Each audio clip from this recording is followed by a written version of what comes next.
Hello. Hello, good afternoon. Happy Saturday. Hello friends. How are y'all doing?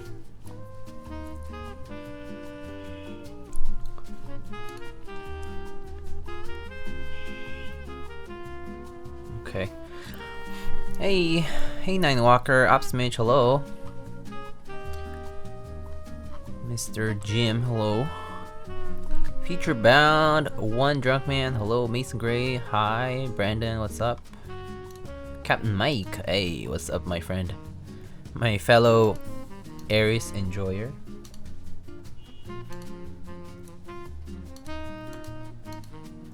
Making Cherry Top H1, so this stream is much needed for my sanity. Oh, yeah, I guess if you need a distraction, it's perfect.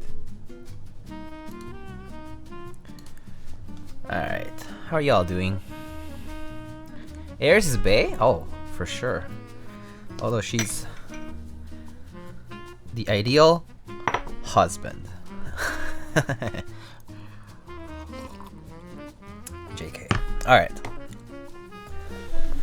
Let's get started. Let's see. So today I'm gonna be building a an Iron180 again. This one I think is a regular unit, so we're good. No fancy bottoms to show, but I mean, it's still like one of those brass bottoms. So got some mail just recently. Got some mail. Got some Crimson Cadet space bars. Got some nuclear data novelties and cadet alphas that I got, and I also got some nuclear data space bars, which I forgot to order. So yeah, so got these in the mail just now, actually. Literally just came in earlier. And yeah, let's get the board. Where did I put the board? I have switches here, and here's our, I don't know what this person's saying out there. A bunch of random stuff. And a client of mine was really nice and sent some Keycaps. I think this is white chocolate Keycat. Look at how are these?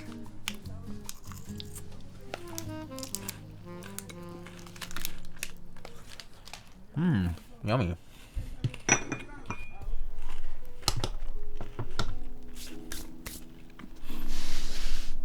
Did Nuke Data Extras already run? No, they haven't. If you mean like on Omnitype, no, they haven't yet. Got these outside of that. Diego eats Kit Kats like a Chad too? Yeah. You think I would like split it? I'll only split it in half if I'm giving one to somebody else. Otherwise, I'm just gonna eat it like just like that. Why bother with all that effort if you're gonna eat it all anyway? You think I'm gonna share right now? No, I'm not. Fuck that. Do you really have to eat the Kit Kat like that? Oh yeah. Let me do it again. Let me do it again. Just so you can see it.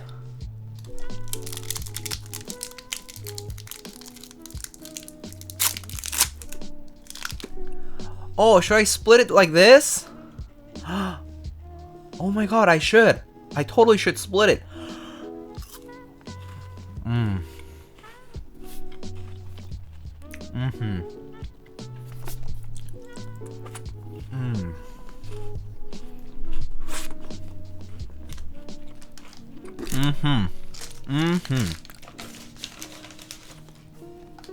You monster? I know. Prince Dynamite, thank you so much for the 18 months. Thank you. Welcome back. How are you doing? Been a while, actually.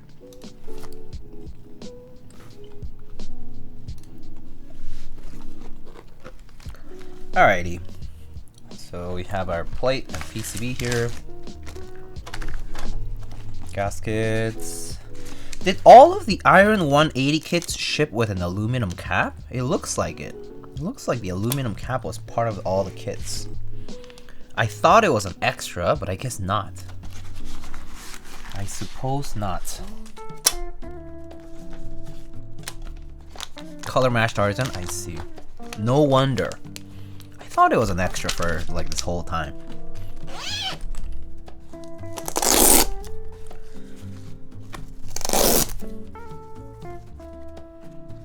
Good, my man. That's good. I'm glad. All right, we have another green unit today. Let's take it out like this, I guess. All right, so this one we have a nice regular brass bottom unit.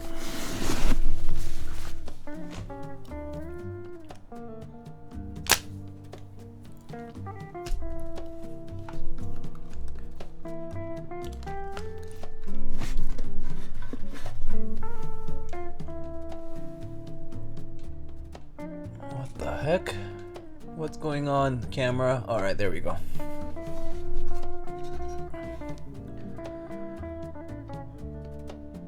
There it is.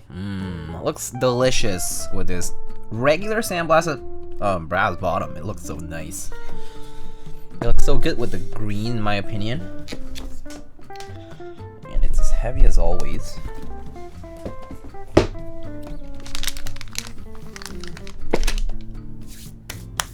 Okay, so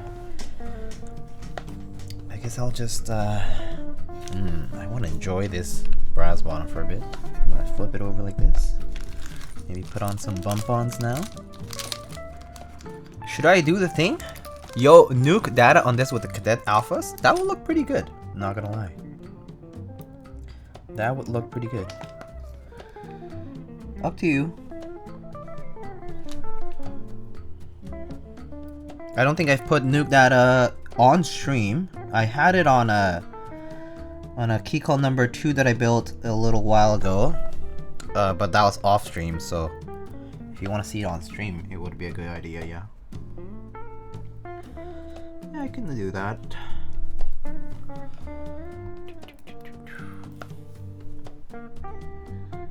It's clear. Pom-poms. With an extra too, that's kind of nice. So is the extra hardware just like if you need it? Like they provide like all these extra screws, like if you want like a black screw.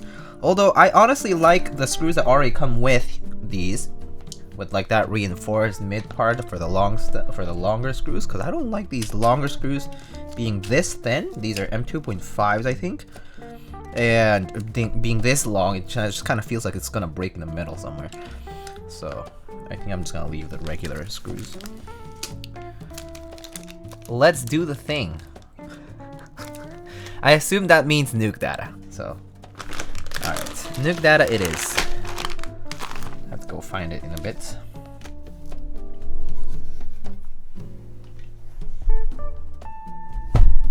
Alright. Okay, gaskets. On the side maybe for now.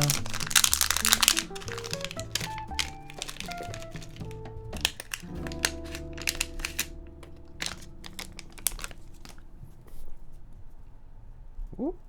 Alright. For a second I thought it was tangled.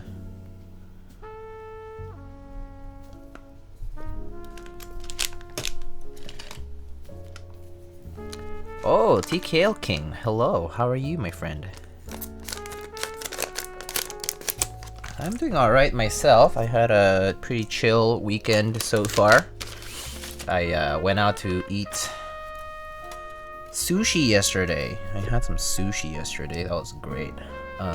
First time having sushi in like, I feel like was years, because I haven't been out to eat much, like at all, in the past, 2 years basically.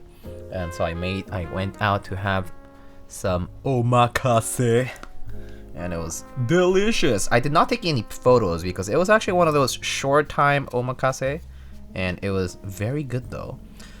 Some of the notable mentions that I would say were there was this lime juice salted prawn sushi, so good. And then there was this miso cod, really good. And then there was this hand roll with wagyu and uni. Oh, uni is sea urchin for those who don't know, and wagyu is a certain kind of beef.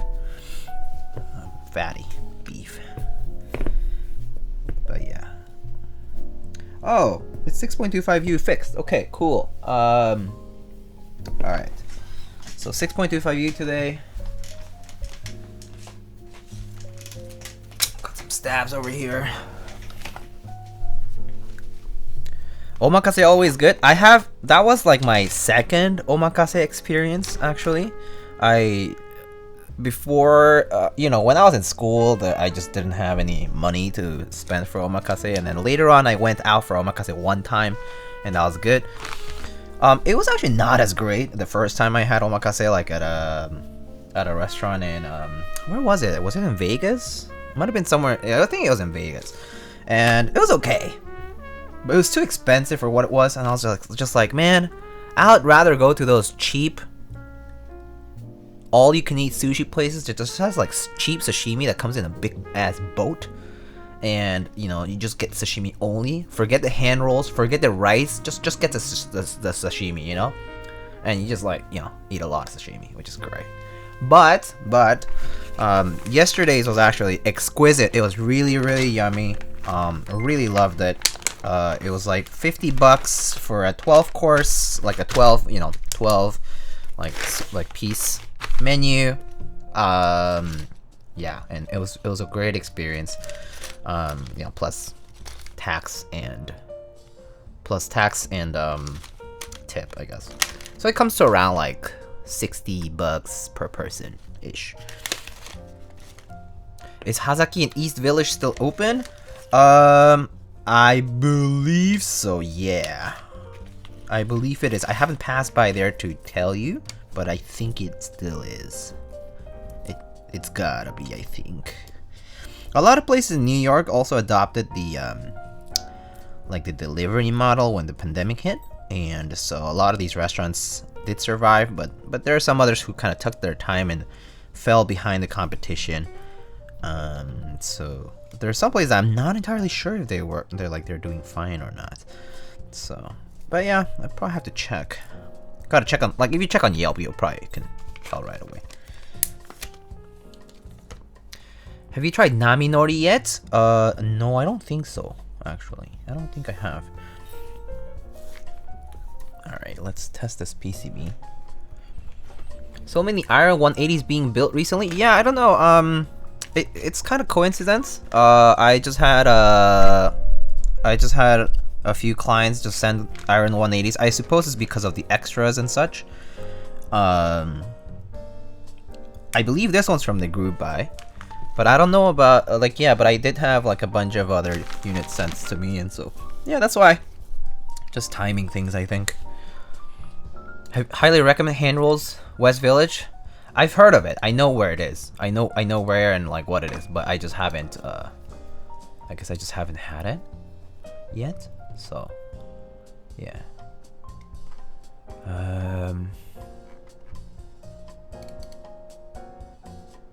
Alright, cool. Alrighty. I'm just gonna test a few of these keys. I feel like it's gonna work fine as long as all the diodes are there.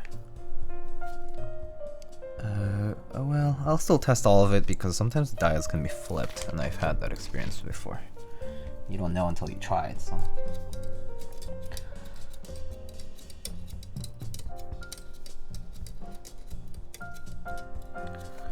Extras and aftermarket prices are, yeah, are at retail too, so it's a win. I mean, yeah, it's a win for anybody who is looking for one. It's a nice board.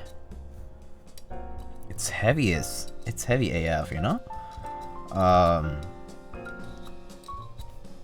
It's a nice design for you if you like the like more squarish, rectangular sort of look that they have.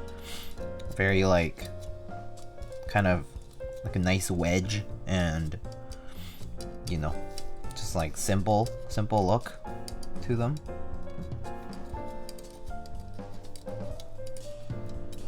And you know, like PCB is good, you know, Gondo PCBs are great. They all work perfectly fine. I've never had issues with them, just like Wilbuz or a few other people's, like AIO3's PCBs. Just never had really issues with any of them. I think Kanki's PCBs are also really good. Haven't had issues with them either.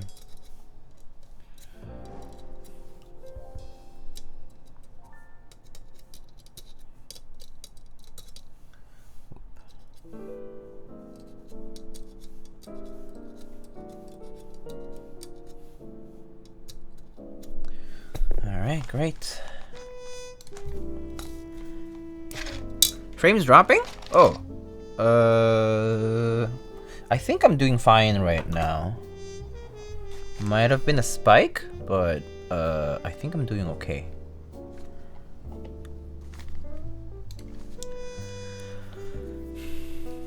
Selling my brass bottom at less than retail if interested. I see. Is it worth the money these days? There are alternatives available for nearly 50% of the cost. No, like the Phoenix. At the end of the day, whether a keyboard is worth the purchase is what you... That's the thing, right? Like, people will purchase... I purchase things based on the look. I purchase things based on... You know... Like, do I trust their brand? Do I like their design language? Do I like what they, you know, what they make, basically? So for me, cost is less of a consideration unless it's extravagantly expensive. So like, if it's still in the realm of the same cost as most other custom keyboard kits that are like at that range, it's okay. But yeah, there are cheaper options nowadays. There are like much cheaper options that offer basically the same functionally. They're all, you know, at the end of the day, what the functionality comes from like the PCB being programmable, right? And that kind of stuff, like layout support from your plates and your PCBs, that kind of stuff. So I feel like if that's what you want, you can get it for cheap. It's easy. And yeah, I feel like, yeah, the like isolated gasket kind of design has been iterated on quite a lot by a lot of people now. Since like, you know, Keycult sort of kind of came out with the #1 and like things kind of have gone in that direction for a while now. It's been like a few years now, 3-4 years now, actually. So in that case, yeah, there's a lot of options these days. All depends though, you know? Some people just want that brand. Some people want that specific look, specific color option, specific, you know, coming from a specific vendor, you know, whatever it might be. So I would say basing your purchase decision on that is probably a better idea now.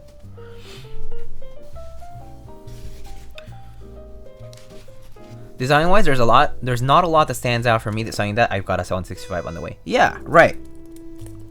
At the end of the day, they're all keyboards. And there's a lot that's been iterated on over and over and over again. So yeah, the variations, I would say, it feels more minimal now because there's just so many people doing keyboards, so many people making things now. Yeah, so you're gonna find a lot of overlap. Whether it's a fortunate thing or an unfortunate thing, that's up to you to decide.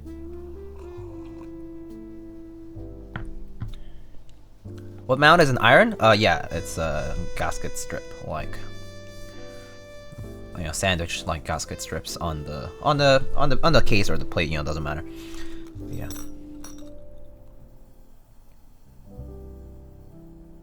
You ever try using a 40%? Yeah, of course, I have. I actually tried using a 40% for a long time. I actually have 40% boards too, or I had more, but now I only have one 40%. I used to have ortho and like a 40. I used to have like a minivan and some other stuff before, like a JD45, and then yeah, I've had like a Daisy and stuff. I've had a few 40% boards, yeah. I ended up selling most of them because I couldn't get used to it. It was fine. I was just extremely slow relative to the rest of the layouts I like to use. Like 60% I'm the best at using. Yeah, it's just my comfort layout. TKL is just easy to use because it's like such a familiar layout. It's basically a small, it's like a numpad-less version of, you know, it's a 10 keyless, right? It's like a numpad-less version of a full size. So in that case, I am very comfortable using those, you know, because grew up with full size, right? Just like everybody did. But yeah, I feel like if I have to pick a layout, I much prefer using 60% on TKLs in general.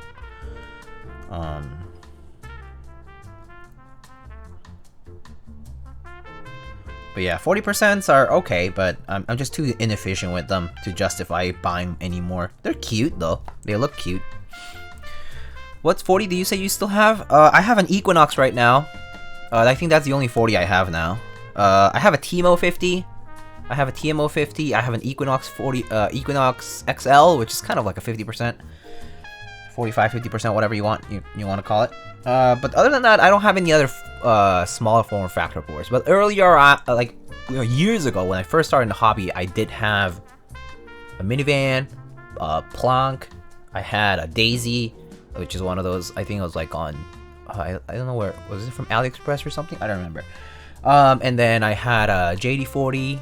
I had a few 40%. I had a Let's Split 40s. I mean, like a Let's Split ortho, right? Case as well. Yeah, I've had a variety of them, like ortho and non-ortho. So yeah, but now I don't use them, so I don't buy them. I can't justify it anymore. Neko, no. I didn't get interested in the Neko at all because it's like oh, it looks cute, but when will I use it? Never. So I was like, I can't justify spending $300-400 or whatever it costs for a case that I'm never going to use, you know? I have to see myself using something to buy it. So yeah. Alright, abstraction layer anyway, good evening. Any opinions on Kage Hero versus 165-180? So I would say the Kage. Wait, the Kage. Okay, no, they're different. Okay, so the hero is the Mono K 65%, right? And that keyboard is very similar to the design of the NE 65% that has the gasket isolation mount system, right? Where you have strips along the edges on both sides of the plate or the case, and that's basically how it works, right? So it's gonna be similar to any other keyboard that has that system. Design wise, it is kind of closer to what the K kind of looks like, right? The K is 60%, right? So it kind of just like, Nathan also said the same thing. Nathan is Teja types, right? And I agree. It's that it is pretty close to what the number 265 from Keycap is like. So take that as you will. But yeah, I mean, it's the same kind of system, mounting system wise, and the look is close. So all in all, like, it's also going to depend on what you choose for the plate, what you choose for your switches, right? So that's where the variation might come in. But overall, same, right? It's still just a keyboard with that same system. Slight differences maybe how long the strips are and that kind of stuff. But all in all, it's about the same, right? Still just an aluminum case with those features. As for me personally, I feel like the iron boards, okay, like Smith and Rune Iron 180 or 165, just in general, okay, I feel like the compression of their gaskets is a lot tighter, or it feels a lot tighter than their Keycap counterparts. It kind of feels a little more stiff, slightly more compressed, but I think the Iron 180 definitely improves that a little bit. But when the 165 came out, I was very underwhelmed by the fact that it felt just so packed in there. And later on I tried like a softer plate, and it was better actually. It was a better experience. But all in all, I kind of felt like, I was comparing this with, like, at the time, I think I had like a Keycap 165 around, and I was like, oh, okay, they are like the same kind of system, same idea, but the 165 feels a lot softer than the Iron 165. And I was like, oh, why? And then when you screw the case together, you realize that the Iron 165 was like really compressing the gaskets. Like it really took a lot of compression for the case to really sit flush. So it all depends on what your preference is there, actually. Some people really like that though, because it's kind of like this, as everything gets kind of stiffened all together, like in the case, it feels very like flat and kind of uniform. And if that's the aim, if that's the goal of what you want for your typing experience, good, you know, go for it. Whereas I think at least in Keycaps' case, like so like the new revision versions of the like TKL or the 65 and so on, they actually do have a lot more compression than I remember. At when the you know #1 OG came out, when like some of the other case came out. But that said, even though they still take some compression, I think their gaskets are maybe slightly softer perhaps, and the fact that they also like kind of counteract that like compression of the gasket with the whole like leaf spring plate design, right? And so it kind of like they're trying to like kind of balance that out, as in like, oh, do I like have these gaskets compress a lot and kind of create this kind of tension in there, and then you know have a bit of that relieving of the tension with the leaf spring plates, right? So yeah, I think they just take a slightly different approaches to it, but at the end of the day, you kind of have to like try it to know, and so I can't really tell you like, oh, this is the better one. I don't think there's such a thing. TBH. Also, Matt Max, thank you so much for the Prime Gaming sub. 6 months already. Oh, I owe you a package, so I'll put a sticker in there for your 6 months. Several days late, but happy Lunar New Year. Oh, no problem. Happy Lunar New Year to you too. Hope the weekend has been good. It's been good. I had a great brunch today. I had some toast with cream cheese. Cream cheese with chives. Yo, so good. Some salami, some eggs, a matcha latte. A lot of carbs. Oh yeah.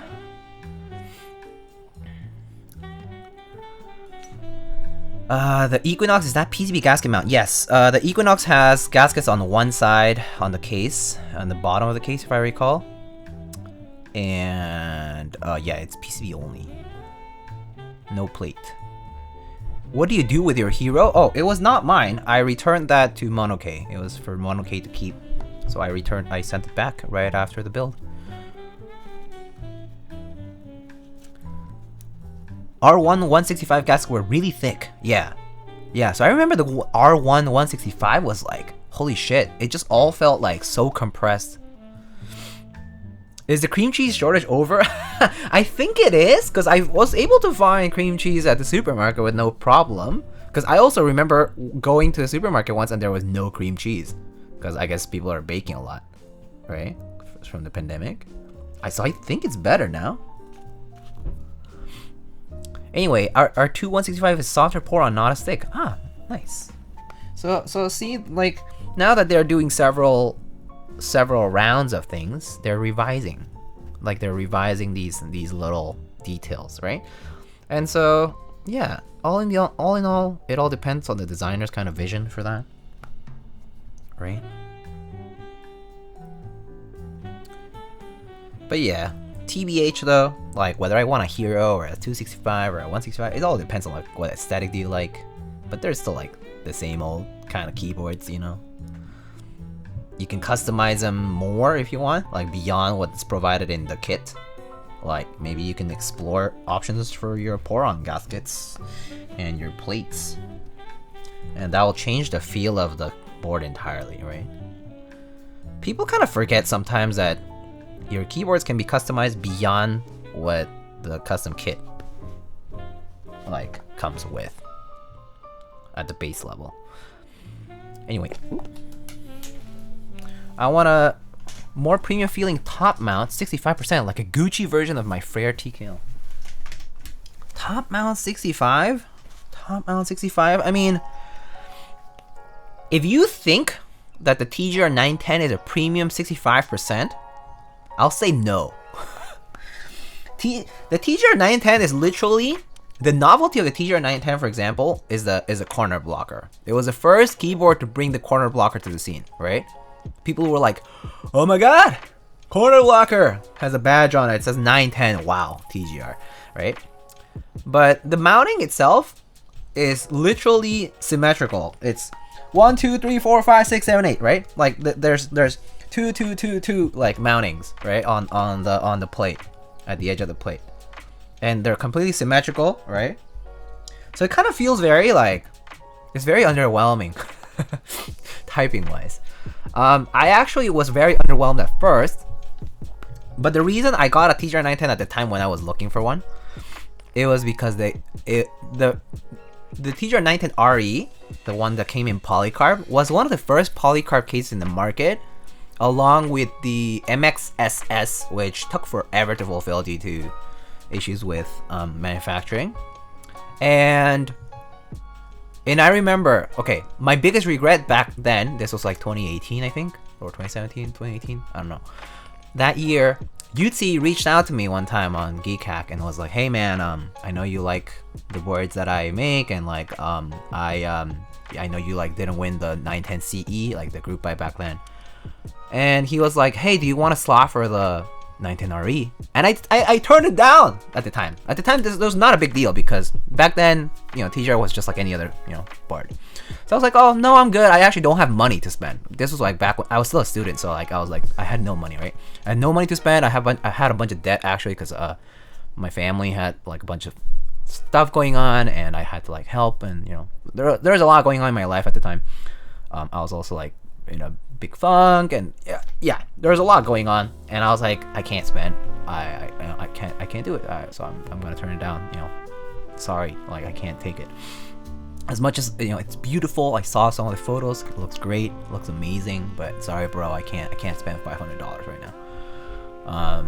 And so I turned it down, and that was my biggest regret that year, because when they started shipping, I saw more photos, and I was like, oh, look at that brass between the polycarb pieces, the frosted polycarb, and the brass is showing up. Ah, yeah. I was like, I love that look, and so since then, I started looking for one, like, avidly. And it was a pain in the butt, right? Like, you know, eventually I managed to get one. It took a few years, actually, because I was so eager on getting one at not want to kill myself prices, okay? Not want to, like, chop my leg, chop my arm or leg off prices. And so, you know, anytime they popped up on Mech Market at the time, this was like 2019 or 2018, right? I was like, hey, man, like, you know, like if you hopefully didn't pay like too much for it, like, you know, what's your price? Like I'm hoping that I can purchase it for a reasonable price. And a lot of people would be like, nah, sorry bro, $2,000 or more, sorry. And I'll be like, oh, okay, you know, have a good day. Yeah. So yeah, fun times. I eventually got it for like what I think was a reasonable price. And you know, yeah, but yeah, all in all though, all I wanted to say about that was the 910 was not like the most overwhelming board either, because I built it at the time. The first build I did with it was a 910 RE with a brass plate, MX Blacks. I was like, oh, it sounds nice, but it just kind of felt stiff. Kind of felt like just any average keyboard. Just felt like any average keyboard. And I was like, okay, but it looks good. It looks great. So that was like all for me. I was like, oh, it looks great. That's it. I spent my money for the looks. That's it. But when I see people like, hey man, endgame 65%, I gotta get that board, and I'm gonna spend $2,500 US plus shipping, because the seller won't include shipping. Selling a keyboard for $2,000 and you're not including shipping? What a fucking cheap ass. TBH. Just include the shipping. It's only like $100 at most internationally. Come on. Anyway, so, right? Sorry, fees not included. Anyway, so, and they told me like, oh, I gotta buy that, you know, TGR, you know, 910, and I'm like, I hope you're not disappointed, because you did pay a lot of money, so your expectations are like sky high, right? If the look is what gets to you, It'll be worth it. You'll love it. You'll love it, right? You'll be like, oh shit. The brand, it completes me. My soul is complete. You know?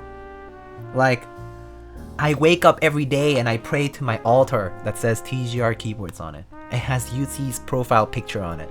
Even though that isn't even him, right?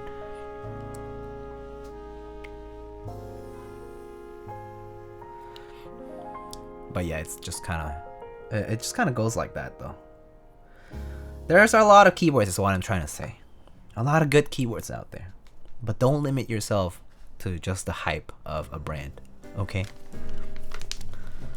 Hi, more Iron180 build content? Yes, sir. Yes, indeed. Is it better to buy an F18X or wait a bit for another keyboard? Yes or no? I say wait. I say wait. I say just wait. Dark Action, nice haircut. Thank you, thank you. Also, Audax, Crichton offered me a spot, and I was like, I don't need another keyboard at the time. I know, me too. Me too. Spent it all on keywords that haven't shown up in a year. Oh man. But yeah, the reason the 910 is popular is because of the blocker, and then the Q was popular because it was also another one of those keyboards with a blocker, and it was like, oh yeah, like has a Sakura down in the weight poggers. But yes. Polycarbonate just feels a bit low rent nowadays because there's a lot now. Back then, no polycarb keyboards. Now, everywhere. You see dyed polycarb now. You see like, holy shit. There's like, you know, then there's like stacked acrylic boards. There's like people are making like other material boards. Like, dude, there's so much out of like different materials now. It's crazy. There's so many options these days. Plus tax plus fuel surcharge. Hands down, the best board I've got is BT Icky. Functional, looks great, and blue freaking tooth. Yeah, that's good. I would definitely touch my TGR first thing every morning if I had one. I wish Yutzi was more active on Instagram. I like his account aesthetics. I mean, he's into coffee. So, yeah. Q so stiff? Oh yeah. As stiff as sus boards' muscles. That's right. Sussboard so ripped. Sussboard's new endgame no longer in keyboards. Now, stiff muscles. Just kidding. I hope you're doing well, Josh.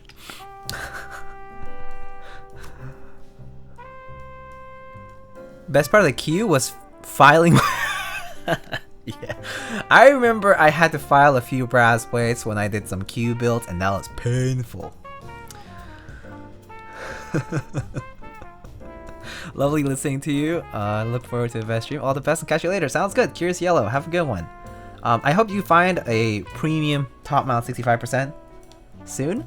Hopefully we'll see more top mount stuff. I've seen it kind of revive lately, and it's kind of nice to see because it works. It's still a mounting system that just works fine. Oh, in fact, I really like the Mary C65. That's a top mount that kind of takes the idea of the 910 or like the quintessential 65% top mount and kind of improves a little bit on it. The mounting points are slightly better spaced, like it puts the mounting points around the spacebar, so your spacebar kind of feels slightly more like, more evened out. It just has a better typing feel overall. Like the Mary C65 that I've tried it, at least to the extent to which I tried it, it's a very pleasant typing experience, and it has a great look, very classic look, right? Very classic 65% look. You know, comes only in black and silver, I think, with a red plate, right? But it's a nice board, and I don't think it's going for too much in the market either. So I would say that if you want something like that, something that looks simple and just kind of types nicely, it's a good choice. AIS 65, I have not tried the AIS 65, you know, and I've heard a lot of good things about it. I haven't tried it yet though. No one has sent me an AIS 65 to build yet, but I would love to try it. I've seen pictures and they look gorgeous. That humongous steel weight at the bottom looks great. Mode 65? Mode 65 also great. TBH, Mode 65, the isolation top mount that it had for like with the little socks for the top mounting system, it was great. And like what? It was like $350, right? For the Mode 65? Great stuff. I personally would highly recommend the Mode 65 too. Because you get the options to customize the Mode 65. I think the detachable magnetic back piece, really neat, really nice accent. Their color offerings are quite good. They have a lot of options. So yeah, 300 base price. See, there you go. So, like, yeah, like there's all these keyboards now, right? Between the 300, right, all the way to like 450 range, and they all offered all these different options. And IMO, it's not just because some maker is well established doesn't mean that's the end of everything, you know? There's a lot of people making really cool stuff.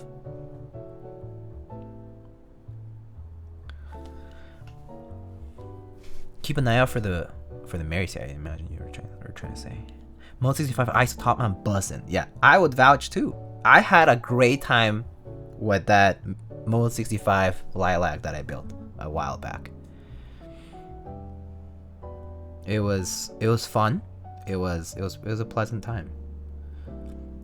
And I can plug in my link, modedesigns.com/lightning keyboards, and you can purchase a Mode 65 right now.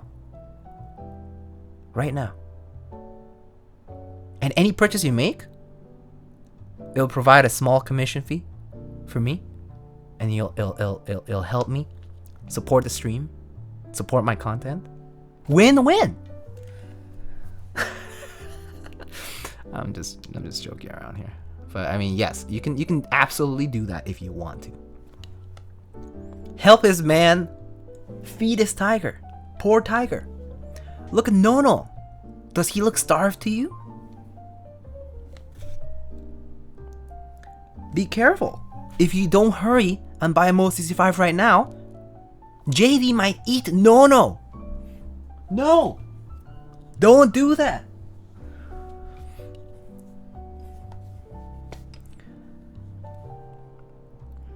I would go the extra mile not to use your link. Wow. That is awful, man. Damn.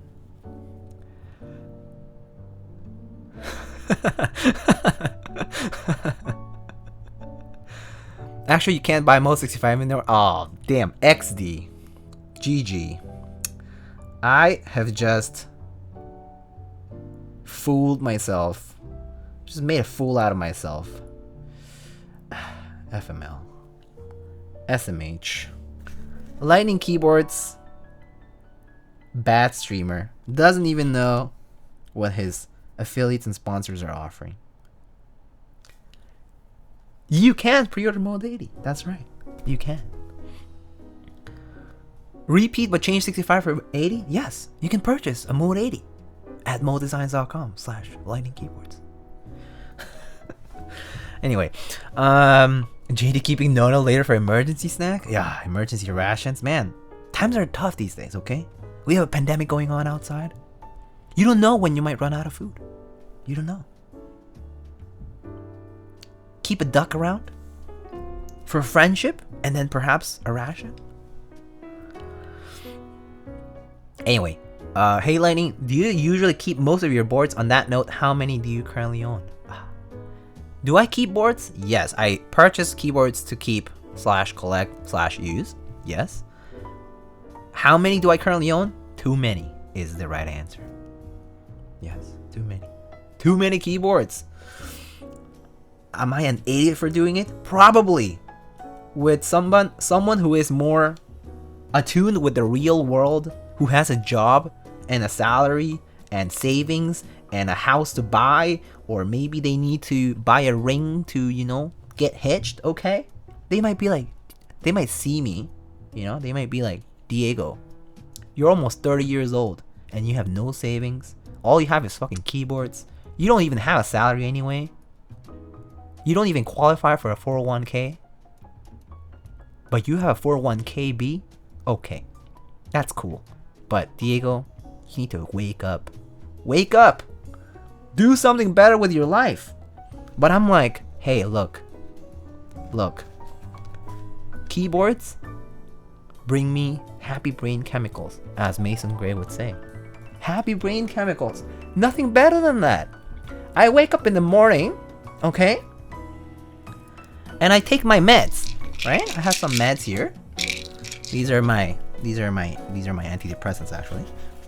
I take my meds and I'm like, hey, I can get up this morning. But then I look at my keyboard and I'm like, holy shit.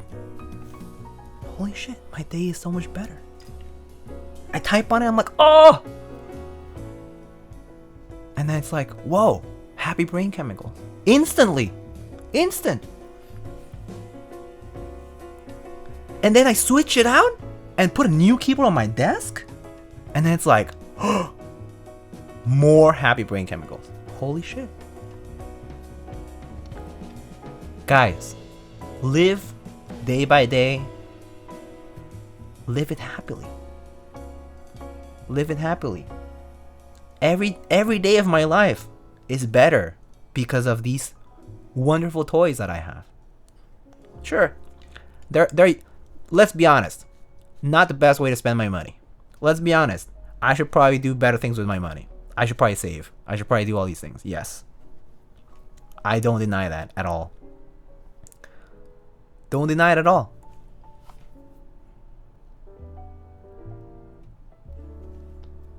But am I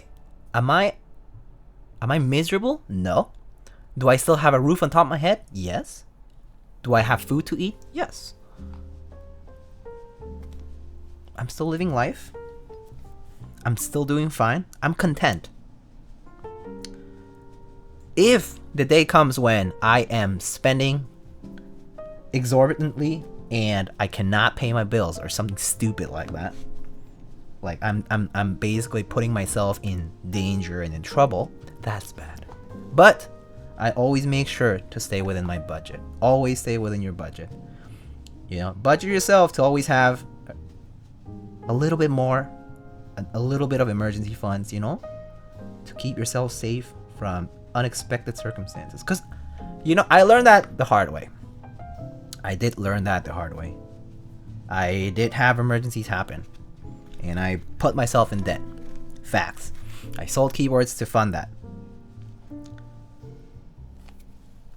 And it sucked for like a year and a half. My credit score went from 800 or, you know, like 770 or something to like 550. And it's back up now to like 745, 50, something like that. But, you know, it happened. And I learned my lesson. And I don't do it again. I don't do it again. Again, be responsible. It's important. You never know. Credit score is a social construct. It is a social construct. A lot of things are a social construct. Marriage is probably a social construct too. It is. It certainly is. Right? Savings? The American dream? Yeah, social constructs.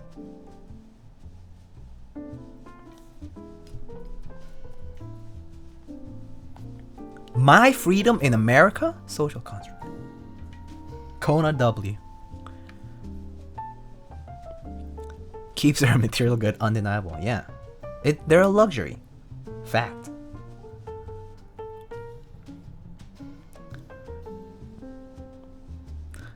I agree with this. I'm in serious keyboard debt. Send help. I'm gonna sell my kidneys.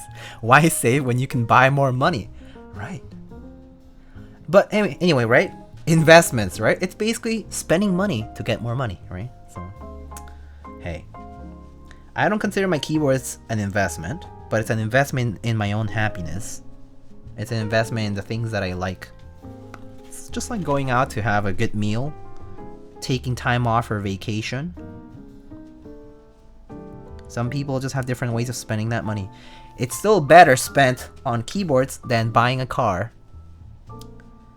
If you already have a car and you're buying a second, a third, a fourth, that you're gonna mod or something, or maybe you're buying a new watch, but you already have like 5. It's about the same, right?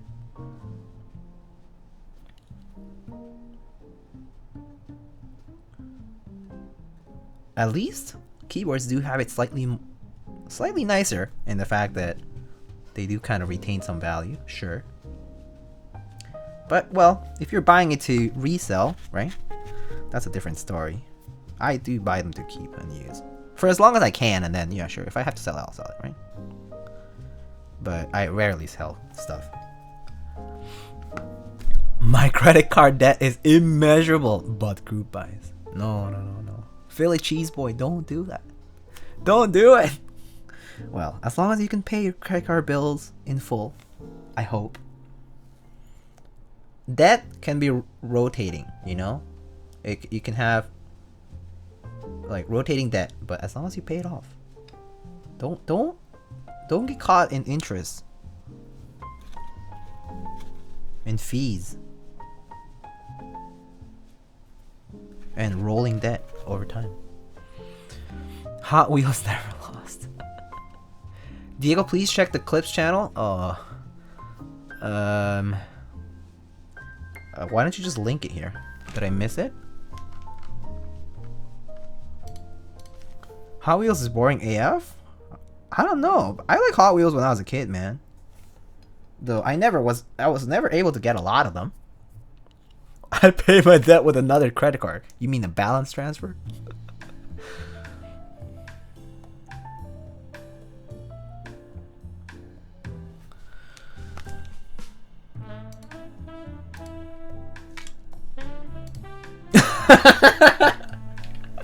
Nice one. Gam, I appreciate your meme. Let me show it on the screen. Hold on.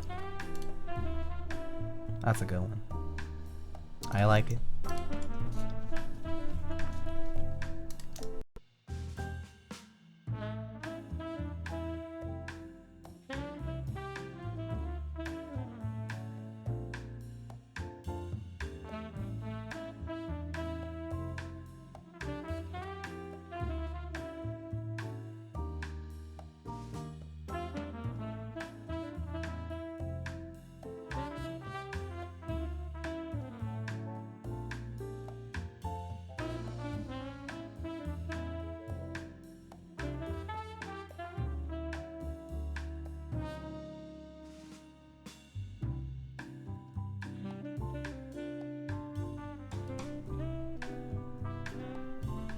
We're back? I think we're back. Hello? Is it buffering like crazy? Try to pause and play. Pause and play it again. I think it might just need to refresh. Pog you.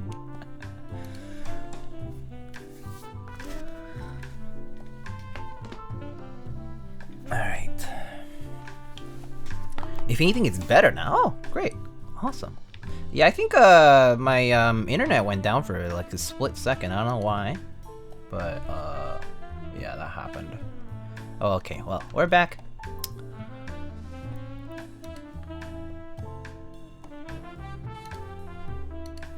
Oh, Pog, you Konako actually got it right today.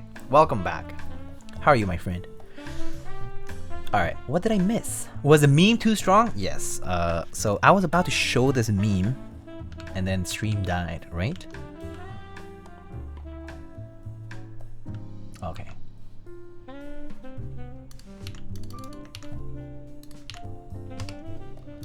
Yeah, look at this. Thank you, Gam. I think it is Gams.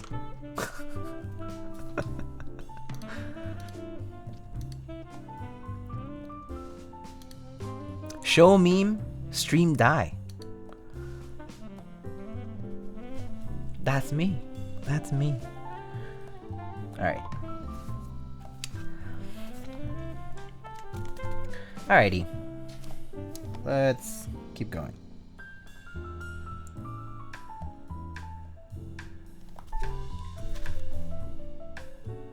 Didn't even get to show the meme on the first try though? Hey, look. Look, buddy. It's not my fault, okay? Sometimes the internet disasters happen. Pog. Poggers. Mr. Dennis Brochill, how are you? 20 months, thank you so much, dude. What are you up to today? How are you? Are you working today? Are you using a different lube for the stabs or not? No, I only use 2.5 grade 0. I'm doing good, just chill Saturday? Nice. Sick.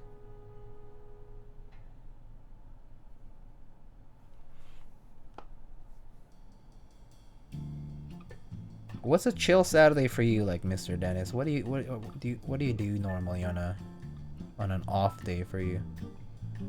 Is there anything you enjoy doing on an off day?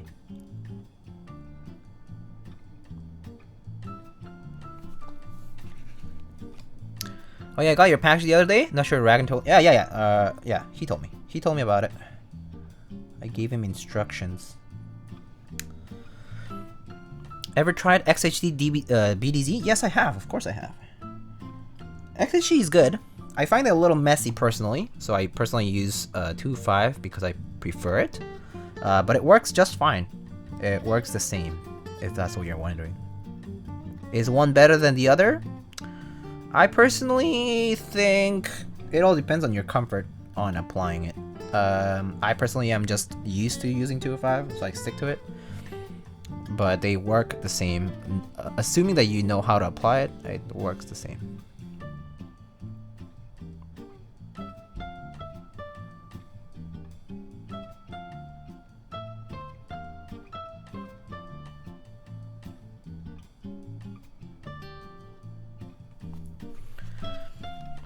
Playing Lost Ark? Oh, I see. People have said that the Lost Ark, it's been like harder to get in. These, I mean, because it's like so popular right now. But I guess I heard it also got better. Like it's like fine now. I'm in credit card debt, so I use dielectric grease. Perfect. That's fine. Dielectric grease also works fine, by the way. I still know people who do use dielectric grease. I believe Mr. Alex Otos and Avery both have and still use dielectric grease fairly often. So yeah. That's also okay. 2.5 is expensive, so I do not blame you for that. Yeah.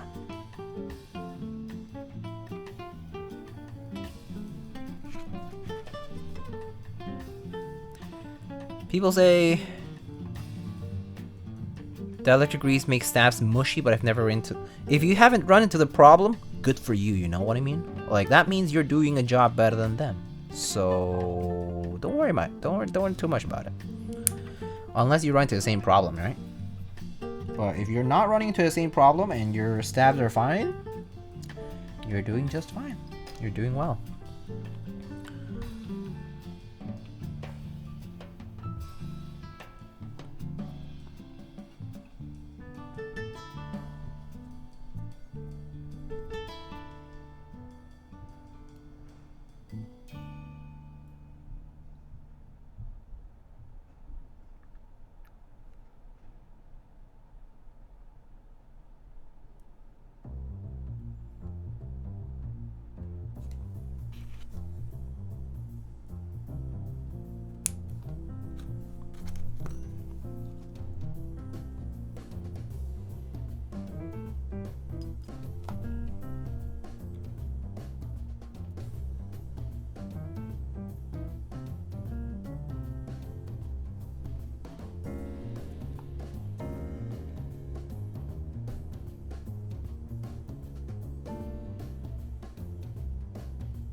Is there a group by keys that you're excited about getting whenever it comes? Yeah. I mean, well, Dolchar 5 aside.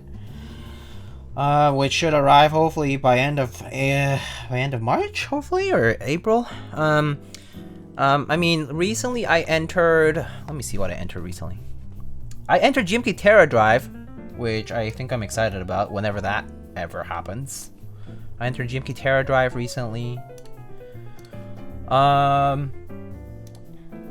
What else? Let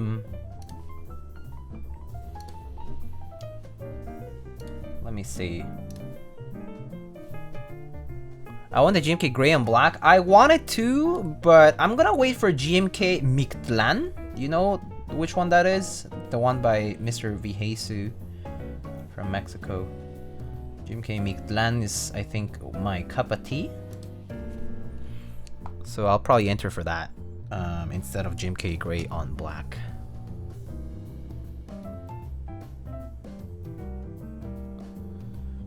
Can't wait for my Hangul Alphas whenever they ship out. Oh, nice.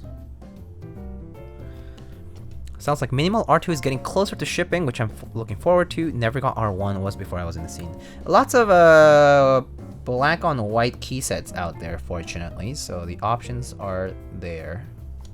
But yes, Minimal R2 should be shipping soon. I believe I only ordered the mono kit, like the single legend Numro kit or whatever, you know.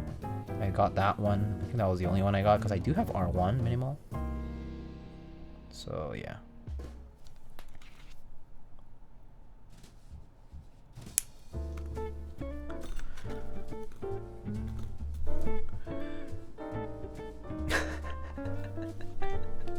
Why the F does the set have Hiragana sub-legends? This community needs to be stopped. No more 65 with branded top right blockers. No more Hiragana sub-legends just for 1 month. Here's my set based on Mexican culture. Hiragana sub-legends, by the way.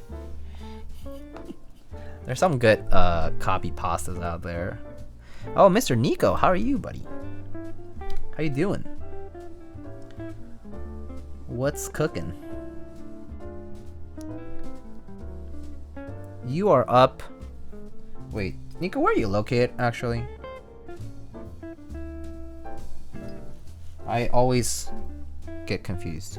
Philippines. Wait, so you're up kind of early. Yeah, I was about to say. You're up kind of early.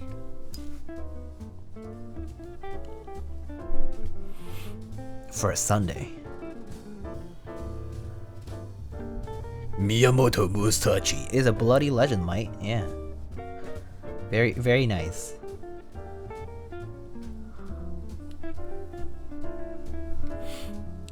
NTD is my hyperfuse. I see. I see. Remember GMK's SNES? Boomers remember.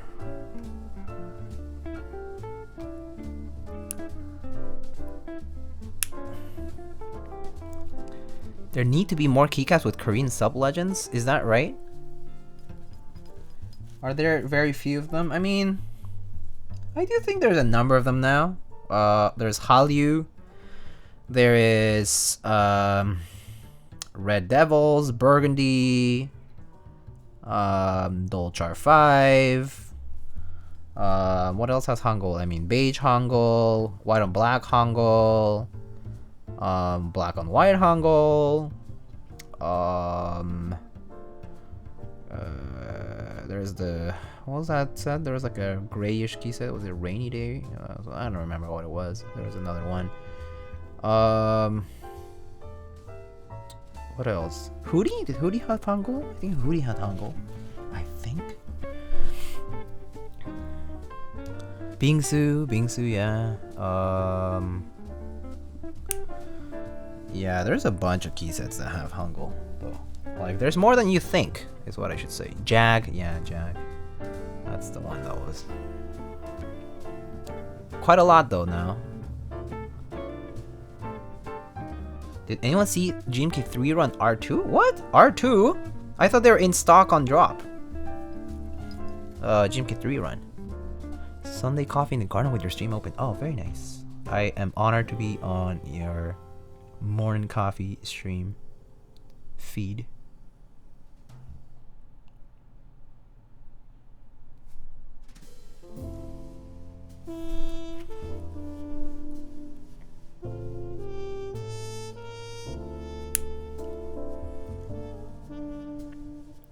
I just wish I saw as much Hangul compared to Hiragana.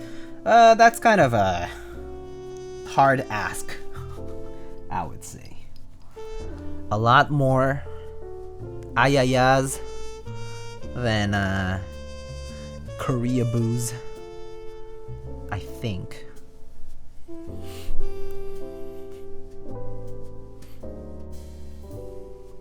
Just need GMK BTS and we are set. Oh no. Oh no. Remember what happened with GMK Blackpink or whatever? Yeah. I mean, if you can license it, go for it. License sets, I'm all for. Try to license a set. That would be the goal. License sets, please. More license sets. Stop it with the no license bullshit. There's more Oni-chan than Oppa sets. The Koreabus are rising? Oh, for sure. No doubt. Hallyu Wave is huge. K-pop's everywhere now. Korean dramas too, you know? It's everywhere.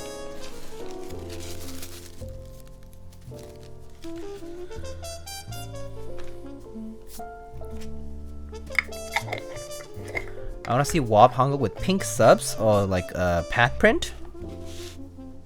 That would be fun actually.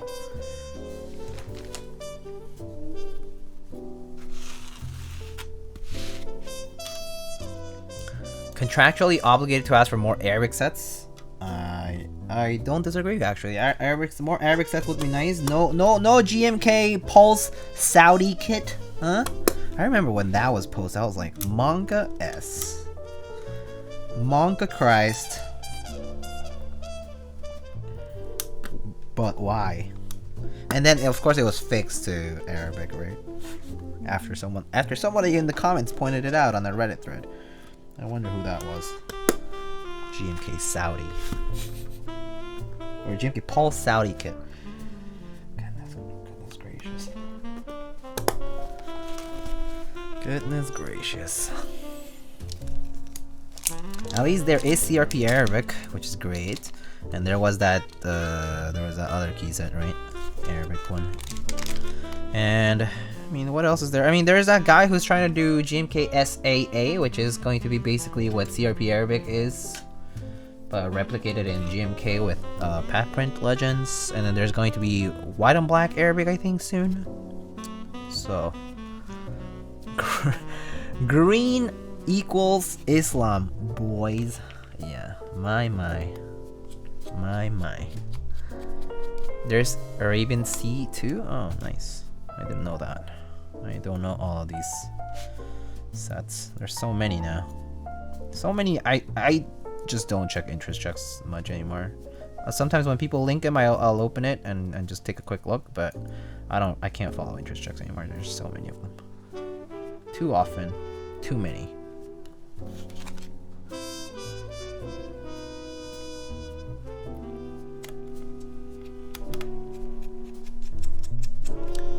Do you have any experience with GMK UV print durability? Yeah. I have a couple of sets that do have UV print, like the pat print legends. I have GMK Classic Retro Arabic, and I also have GMK Triumph Adler Royal Alpha, which is inspired by the typewriter. And they have pretty decently lasting legends, in my opinion. That said, I have not given them very heavy use. And allegedly, people have said that the UV or pat print legends do last a decent while. Assuming that you don't have, if you have very sweaty, very like salty or very sweaty, like very like wet hands, essentially, like these legends might not last as long because you're basically being a little bit more abrasive, is like chemically speaking. But just in general, though, people have said the durability of legends is pretty good overall. But I can't really comment on like with how long exactly that would be. It just depends on the person. Like obviously if you're like not washing your hands and you touch something greasy or something else, like some chemicals on your fingers, like in your fingertips, like yeah, you're probably gonna wear them out more quickly because you're just being more abrasive towards them.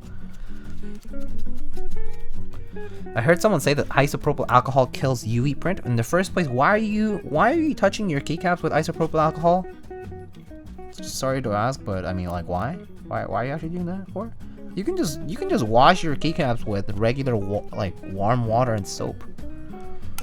Why bother with isopropyl alcohol when you don't have to? How do you live through 2020 without washing your hands? You can live through 2020 without washing your hands. You just casually could get sick.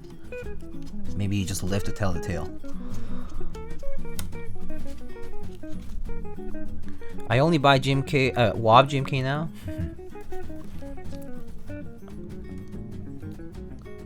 I soak my keycaps in acetone so they get all nice and clean. Yeah, I mean, didn't Mr. Was it Nighting, Mason, who posted the keycaps to wear like soaked in acetone so that they basically get polished? Like they basically get like the abrasives, like the abrasion is so severe that it basically polishes the caps at the top. 5-time COVID catcher. Goodness. I know it's a joke, but it's also goodness. I think it was Nighting. Yeah, it was like basically, yeah. Acetone basically melts your plastic. Like basically, it was basically melting the top layer of the plastic, which was why it looked so like. It didn't just even look melted. It also looked kind of like it had a texture to it. Like the glossy part of it had kind of a bit of a texture to it. But yeah, it's basically because it's like dissolving the cap. It's like dissolves like, essentially. It's just a chemical reaction there. Organic solvents. Man, I'm glad I don't sweat through my hands. My hands do get a little sweaty sometimes, but it's not as bad as some people, I would say. Some people do get very, very sweaty hands and such. So.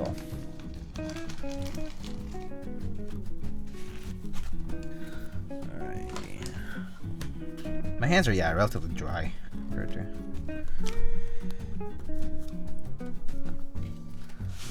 Yeah, I actually, my hands have been getting so dry recently because of the cold that I keep some hand cream around on my desk because, yeah, they do get really dry.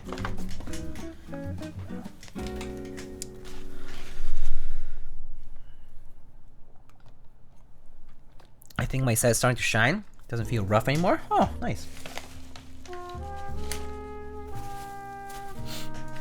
Okay. Let's try to put some switches on.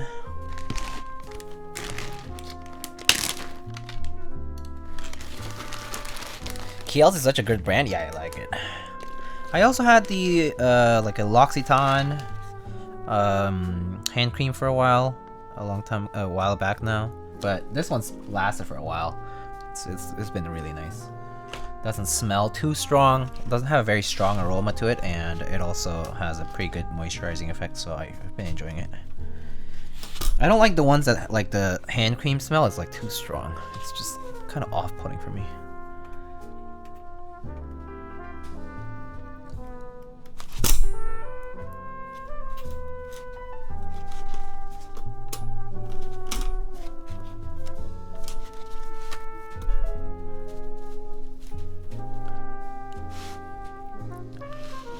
Suffering with all the buffering? Oh, rip.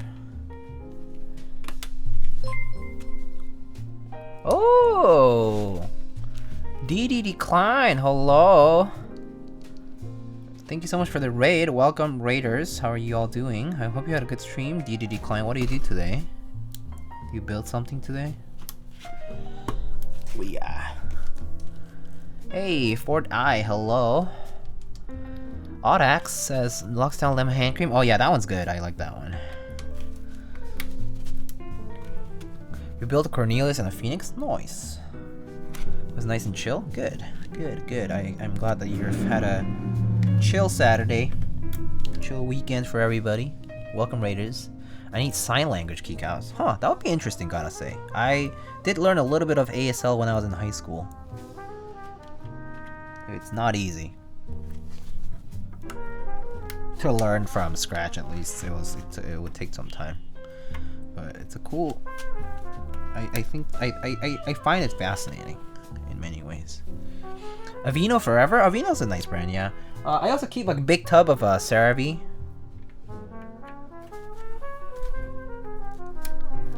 I know the alphabet numbers 1 through 10. It's something. At least you can spell words, you know, out when you don't know a word.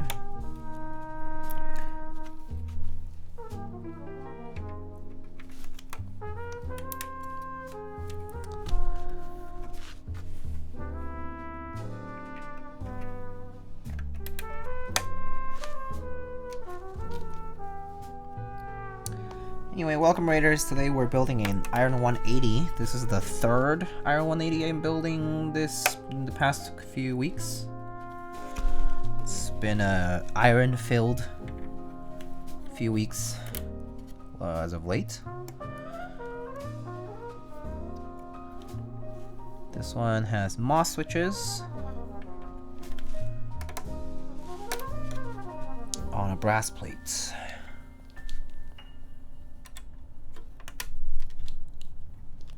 Iron is good for your health, I agree. Good to counteract anemia.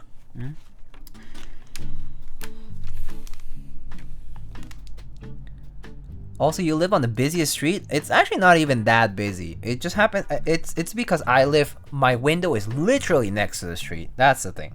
It's like, you know, if this is like, you know, the street's over here, like my room's here. So like there's a window here and there's a window here that they both kind of conduct a bit of the sound. So that's why you hear a lot of that.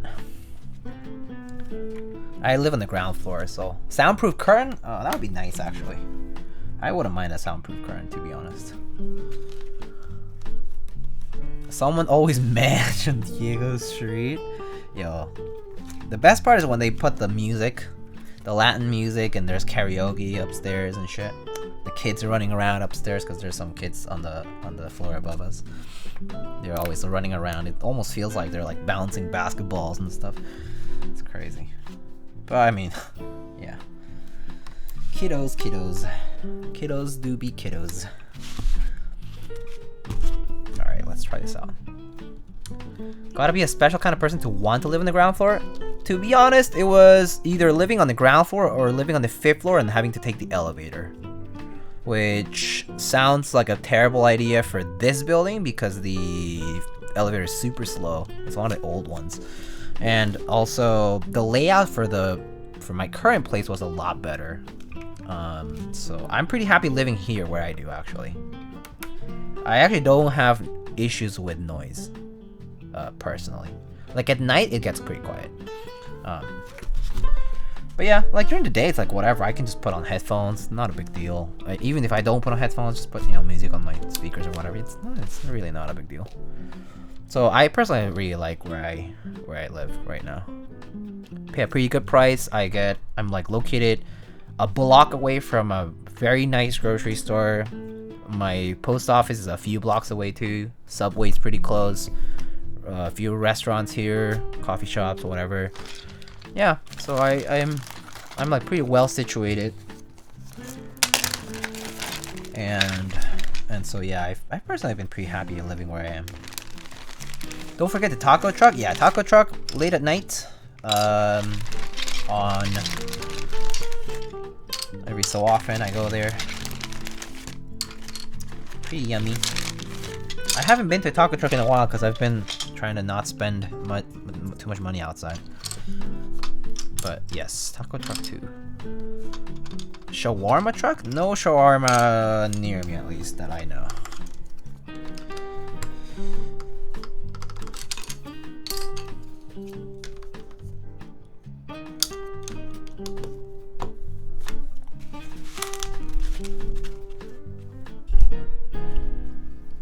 I'm a heavy sleeper, nice.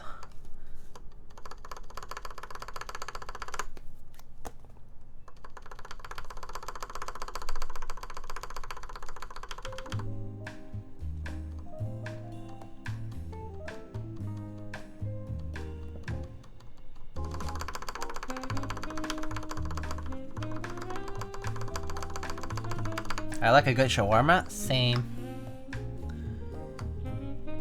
Don't see them often, to be honest with you.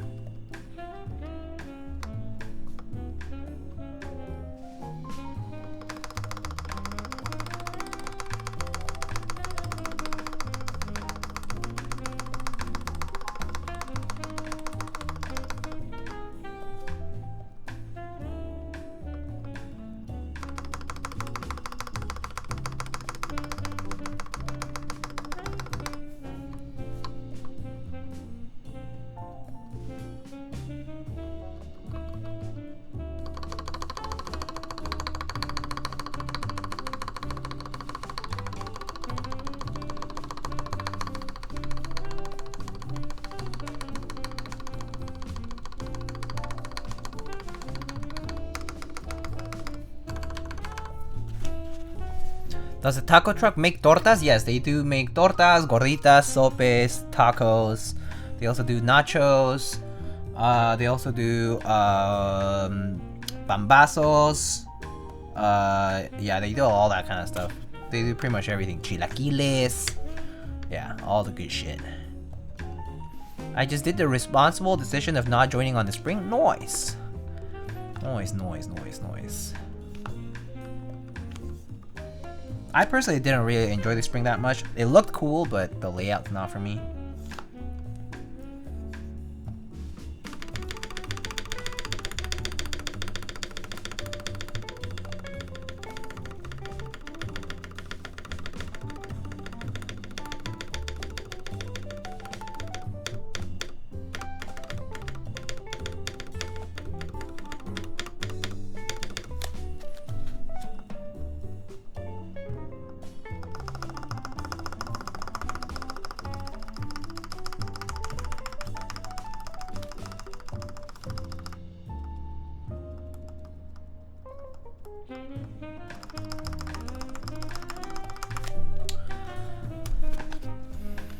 I left almost all the keyword discords except Diego's. Oh, wow, okay. I guess you're done with keywords for now, huh, Brandon? That's good. Good for you, actually. That's great. Avoid the distractions. Torta mixto con barbacoa y al pastor. Oof, that sounds so good, dude. Oh my god, Calling Wonder, that sounds delicious. Whew. That sounds so good. They gotta have good bread. I do agree. Some good bolillos, you know? Some good old bolillos. Yummy, yummy.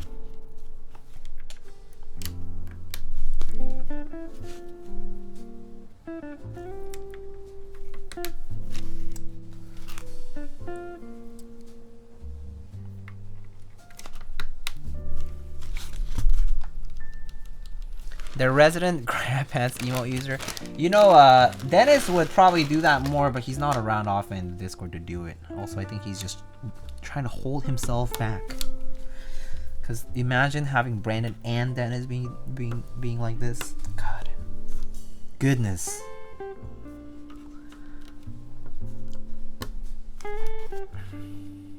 Big slice of avocado, yum. I used to really not like avocado. Do you know that? I used to really hate the texture of it and just like dislike the flavor when I was a kid. But now, it's like, dude, love it. Absolutely love it. I'm so glad that when I was a kid, I used to really dislike a lot of things, but now I don't. It's been really so nice to kind of grow out of that phase, being a picky eater. Yeah, it feels like life is so much better when you're not picky. You know? Don't have to be too discerning.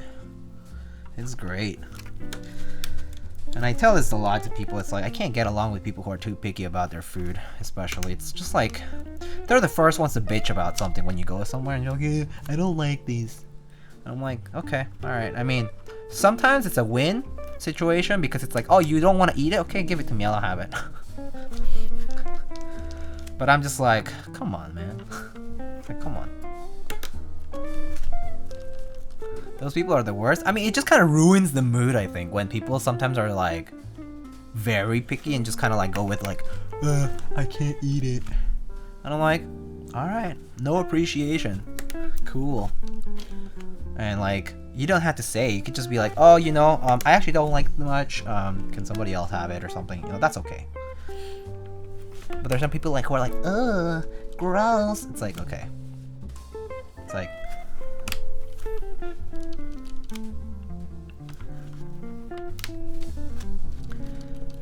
my sister's so picky we can't eat anywhere. Oh man. One drunk man, I see you.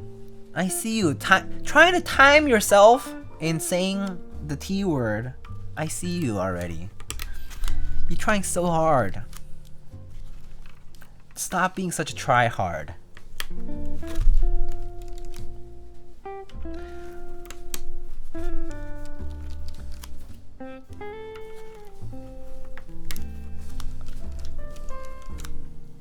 The Rona definitely changed. What do you mean? Oh, excuse you.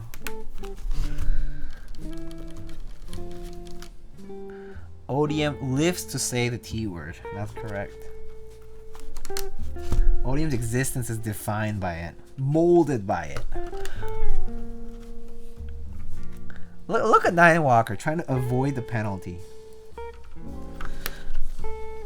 Let me clarify. Wait a minute! Wait a minute! Oh my god, you guys are hilarious.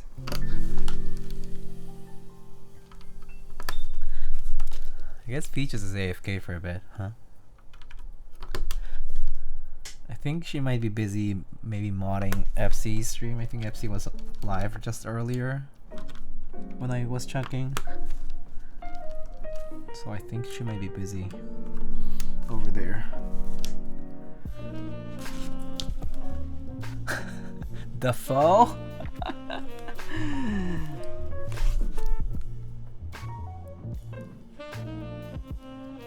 It's okay.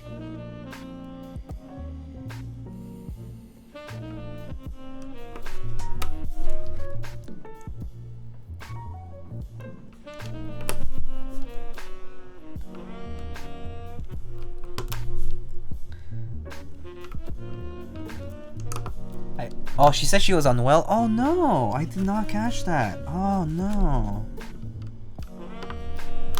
Oh crap. That sucks.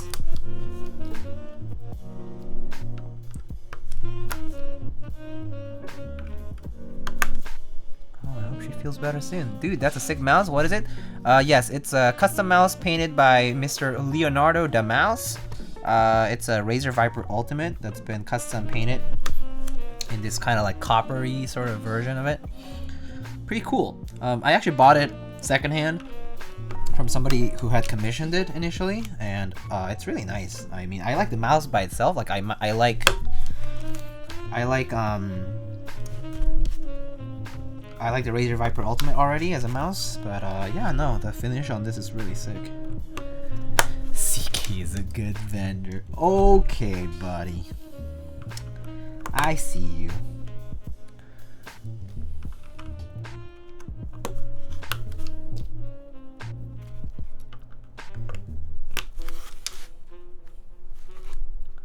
Have you ever built a Vega on stream? No, I have not. I don't have a Vega build stream.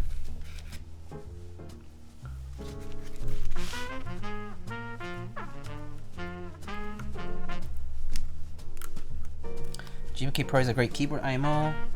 Yeah, people like it, I think. I've heard people who have like modded it and such, and they like it a lot. Yeah, for the price especially, you know, it's like what, 175 was it for the kit?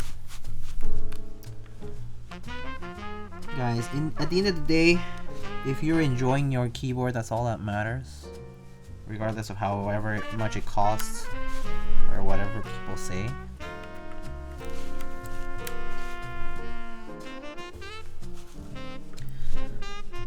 Oh, I think I might need one more switch, and I'm gonna go get what I have.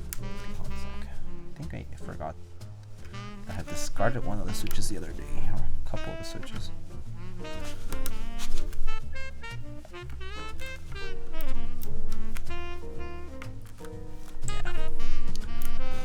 It was because I was... Let's see. Yeah.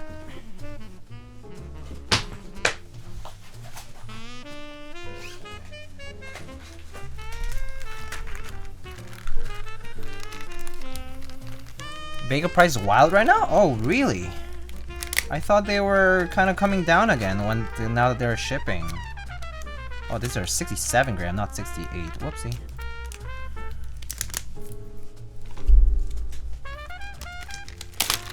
Can't say I've seen below 600.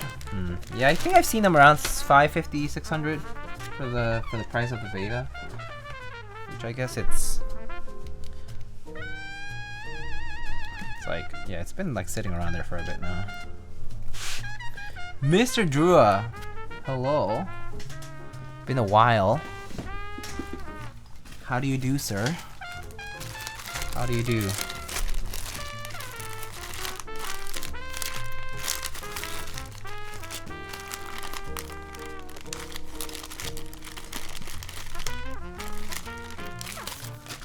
Not bad? Good. Good to hear that. I'm glad.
Do you have a bower? I don't. I do not have a bower. I've built a few, but I don't have one myself, no.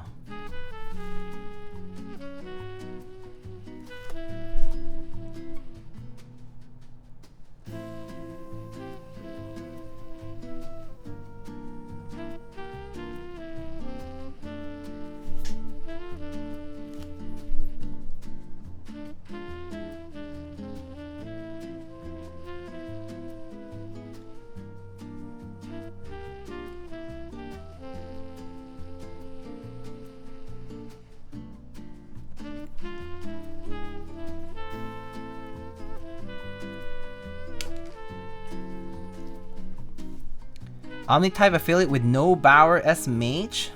Yeah, imagine, right? No Keys affiliate with no SAT 75. Imagine. How tragic.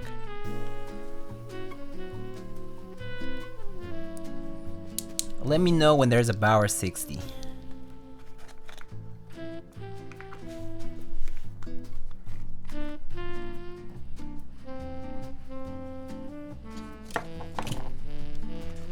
Argrel, you don't have to come in every stream and ask me if I have artisans for sale when you've already asked the question and I have replied to you.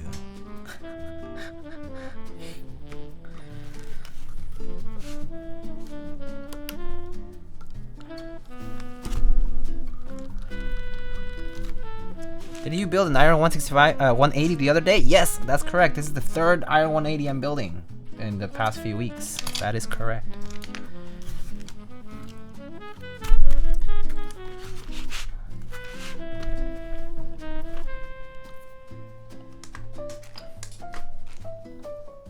Alrighty friends, it is time to solder. Want to make it 4 and 5? Up to you. You can send any that you want, Mason. I will build any board, it's fine. Don't worry about it. Send it over if you want.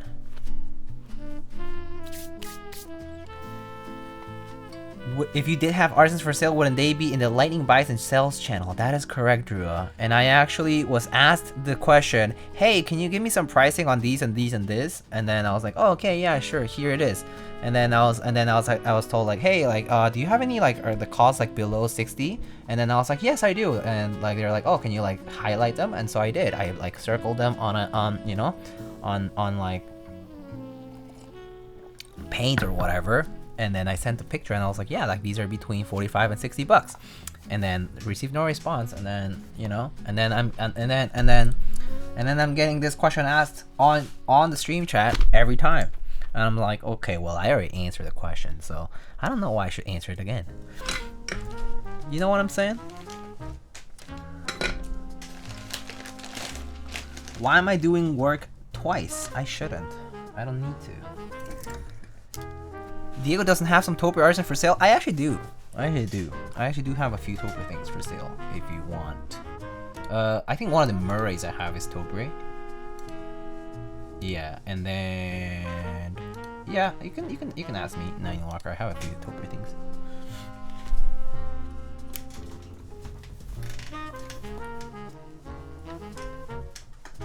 Oh yeah.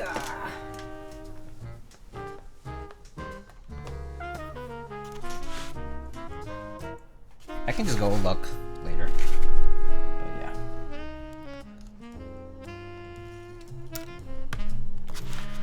I like to look at old keyboards I didn't get into a group buy of. I don't know why. Maybe you're just curious. Nothing wrong with that. Another 180, or is this the same one? Oh, this is another 180. That is correct. Get some dim sum. We are building Iron 180s for days. Okay? For days. Let's go. It just happened to be that they all came around the same time. So I have a policy of a first come first serve basically for like once all the parts are in, and they all kind of coincided. It was like the first Iron 180 and then the second Iron 180 and the third 180 kind of all came, like all the parts came in or just around the same time. And so that's why it's been the Iron marathon. Keeps the queue moving? Yeah. I mean, I personally don't mind what the order is for builds, but it's just the way it goes.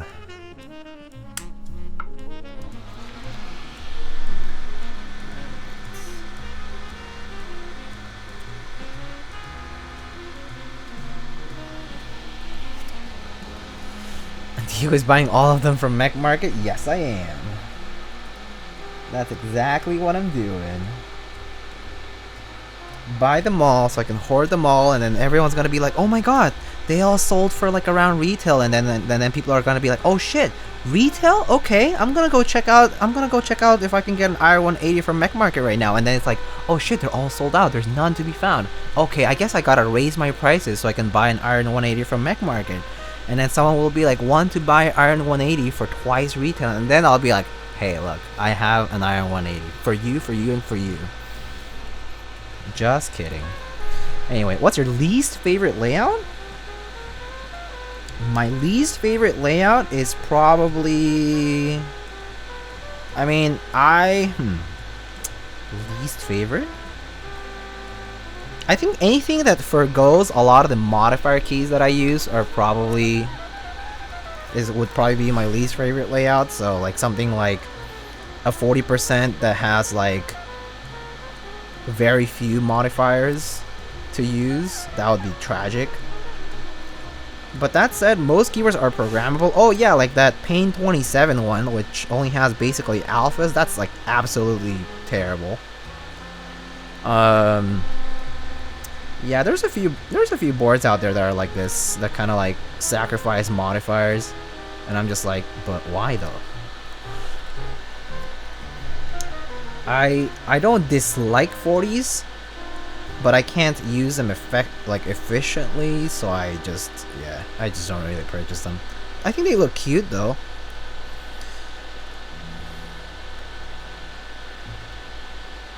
But yeah, it's like whatever. I don't use them, so. Oh, Peaches, you're here. You don't have to be here if you're feeling unwell, that's what I heard. Libra Mini looks sick. I actually don't know what the Libra Mini is.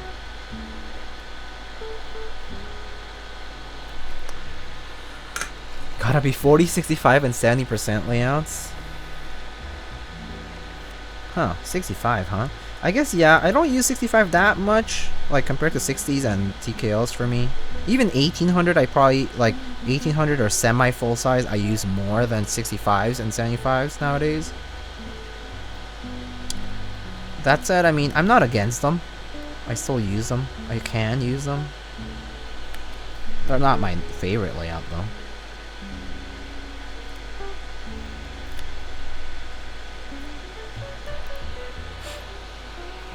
It's a 40% with a joystick.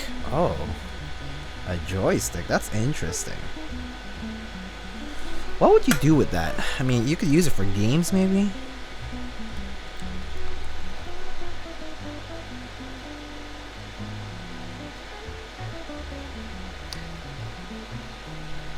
Just because you think you can abuse the mod system in chat, Mr. One Drunk Man, doesn't mean you're exempt from things here.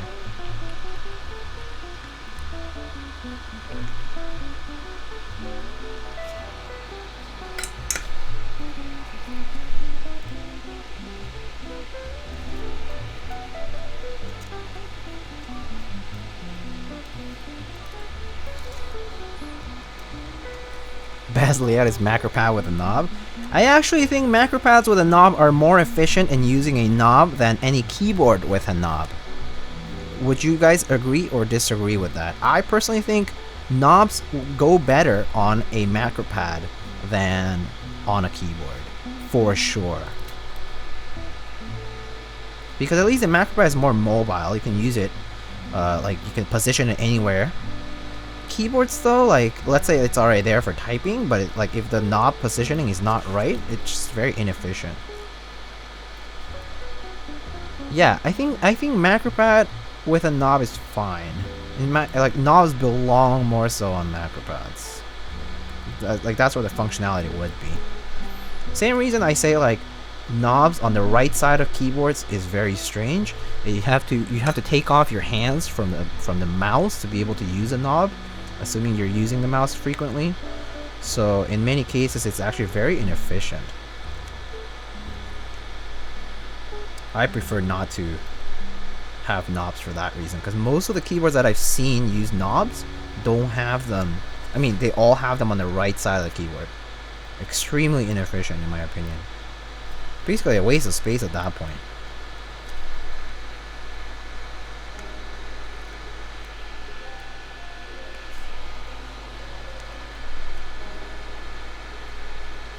Why doesn't anyone use a VIA compatible numpad instead of a macro pad? Oh, people do. People do all the time. People use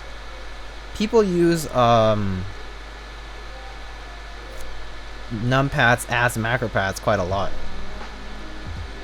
I mean, you might not see them on like some streamers' desks and stuff, but yeah, no, I know a lot of people who use like numpads that are just programmable with QMK, basically as macro pads, because they don't use numpad functionality too often, so they just use them as macro pads.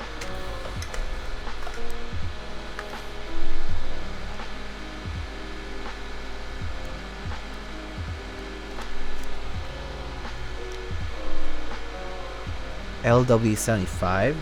Yeah, I mean, I've seen a few keyboards that do have the knob on a different part of the board, like on a different side or something like that, like more accessible with your hands.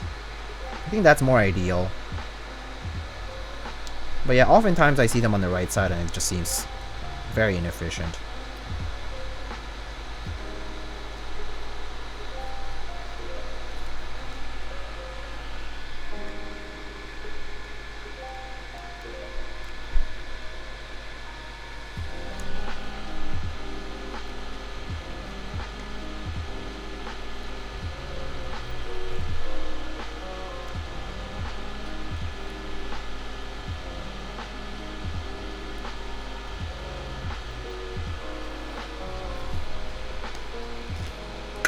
Got a 3D printed numpad to use with my Alice. Oh wait, to use my Alice. I don't think I'll be able to. Oh wait, no, I misread that. I got a 3D printed numpad that I toggle between as a macro also. Yeah. I've definitely seen that. And then Reborn said, I don't think I'll be able to use my Alice at work this summer. Oh rip. Is that because of like IT? Like basically like you need to have that approved, and you can't really. Government things.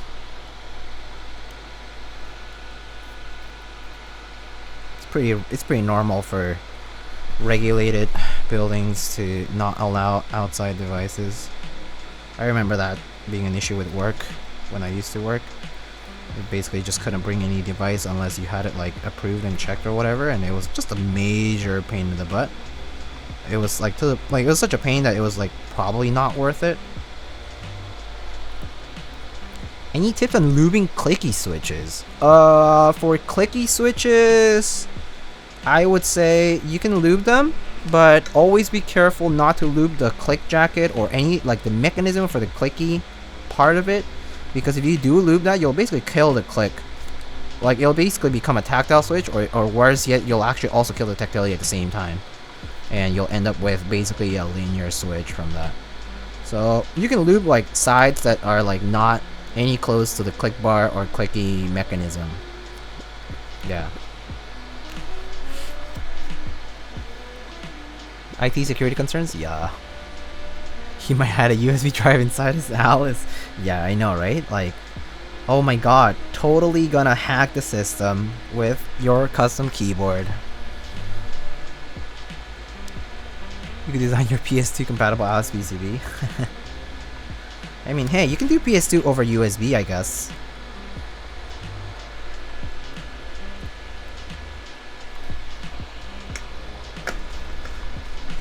Oh, push-ups. Okay, do them in a bit, in just a second. After I'm done with soldering, probably.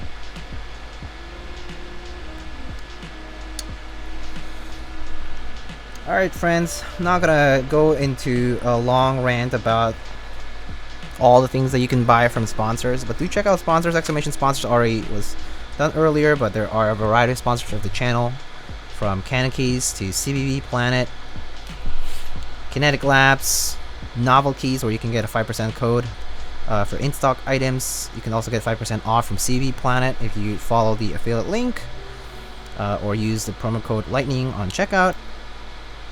There is also Space Cables, Salvan, Prime Keyboards, Project Keyboard, and OmniType, all of which provide a variety of products. Some new things to highlight: for example, OmniType has been selling licensed, officially licensed Pokemon related products, such as the different Pokeballs, and so if you purchase anything like that as well using the affiliate link, it'll also support the channel. Yeah, and you can also use some of the affiliate links that we have. We have affiliate links for there's an affiliate code for mechanicalkeywords.com, there's one for Keyspresso, Lboard, and then there is also an affiliate link for modedesigns.com, where you can also purchase the Mode 80 as a pre-order. But yeah, there are many ways to support the channel. Of course, if you don't want to support the channel using a specific purchase, there's always the option to do any donation, or you can support the channel with subs, bits, whatever you want. But yeah, many ways to support the channel. But yeah, do check out the sponsors. They sell a variety of goods, from desk mats, switches, keyboards, key sets, stabilizers, and any kind of accessory that you might need. Some of them offer cables, containers for your switches or your keycaps, loop stations, other accessories, all kinds of things. On occasion, for example, CB Planet also does does products for coffee machines, because they are into coffee. They also recently sold some of the PVT sets similar to the ones from 21KB, the Chamois ones. They have screw trays, which I actually own some of. Yeah, but they have a variety of products that you can purchase to support the channel, and also support the vendors that sponsor the channel. You should record a voiceover and play 2 or 4 times every hour. No, that would be very annoying.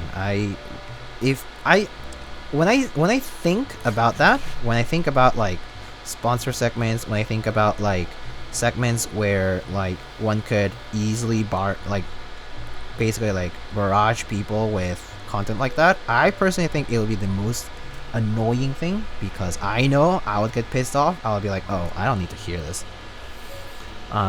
So yeah. Do you play any video games? Right now, not too much. I used to play some Diablo 2 Resurrected. And then I play Genshin Impact. I haven't played Lost Ark yet. I might want to soon, but I haven't gotten into it yet. I kind of might want to just wait until I start playing it. I honestly don't have that much free time, so I don't play that many games. But yeah, I mean, I like playing games though. I enjoy games just in general. I'm not always up to speed with the latest and the newest. That's for sure. I like playing multiplayer with other people, so if I don't have that incentive, I play single player games sometimes. Like I still have to play like The Witcher. I still have a lot of like other games that I need to play, like single player games, like on my Steam library and whatnot. Yeah, but I just don't have that much time, I would say. So I definitely don't play it nearly as much as I used to. I used to play a lot more. Like, yeah, I used to play League of Legends. I used to play like You know, Dota 2, Han. I used to play like Overwatch, CS:GO a little bit, stuff like that. But I just don't anymore. Oh, okay, it's back. All right. Weird. How long did it take you to reach 130 words per minute? I would say like it happened within like a couple of years. It was just out of practice. I think it just kept practicing. It didn't take too long, I would say. I mean, it just takes practice. Some people improve really, really fast. Some people improve within weeks or even days once they figure out like proper posture or proper typing technique and such. And some people just take longer to sort of like get used to like new typing habits. I think it's mostly relating to your typing habits.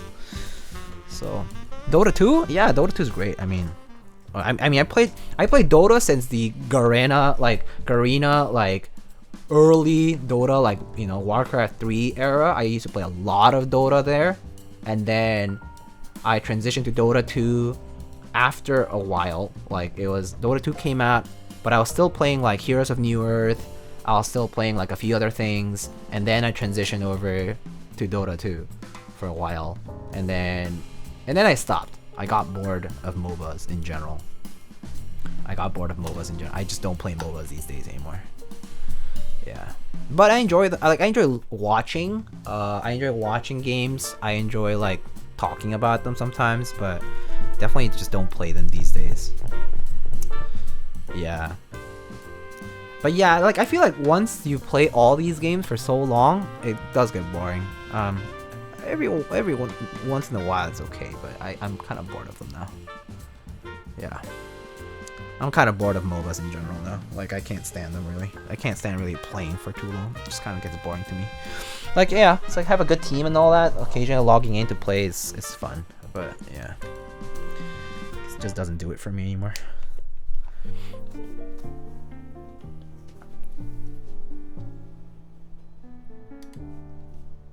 Same, I thought it would never happen. Yeah, me too. I thought I would play these games like pretty much anytime.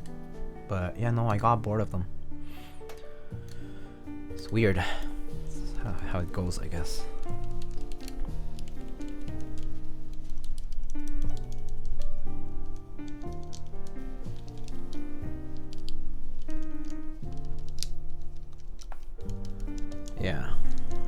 Yeah, nowadays it's like I enjoy hopping on for games when people like say like, hey, like wanna play this new game. Like sometimes I'm like, hey, wanna play like Jackbox, you know?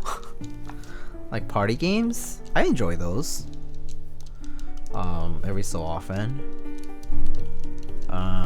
Yeah. Or like getting together with friends to just play on the console is always fun. Like, you know, kinda like old school, like playing like Halo. Or like Call of Duty, that kind of stuff is fun occasionally. Yeah, kind of miss that kind of stuff, you know. It's like back in the day when you just get together, play like, you know, basically LAN parties. But yeah, I think I'm like more of like a casual gamer nowadays now. And yeah, single player every so often. Like I really enjoy playing like Breath of the Wild and like that kind of stuff. The Witcher. One of my favorite games is Bullets Per Minute. It's a movement-based shooter that's also a rhythm game. That sounds fun, actually. I played a lot of rhythm games too before. I played like Theater Rhythm, like the Final Fantasy one. Yeah, like that kind of stuff. I used to like going to the arcade to like play like Pump It Up or Dance Dance Revolution, that kind of stuff. Like dance games are fun. Rhythm games in general, those are fun too, and they're kind of they're like a workout, and they're just fun. Yeah. All right. I'll do those push-ups for now before we open up this case. Let's over here for now. DDR is the best. DDR is so fun. Oh my god, I love dance games, like rhythm games, like that. All right, let's do that. Pusherinos.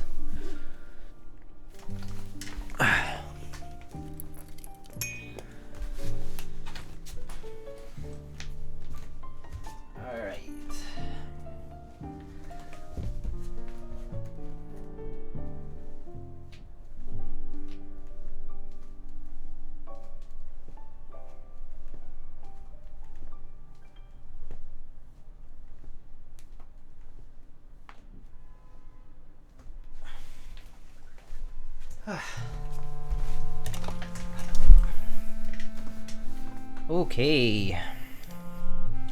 So many keyboards? Yep. Quite a few. Alrighty.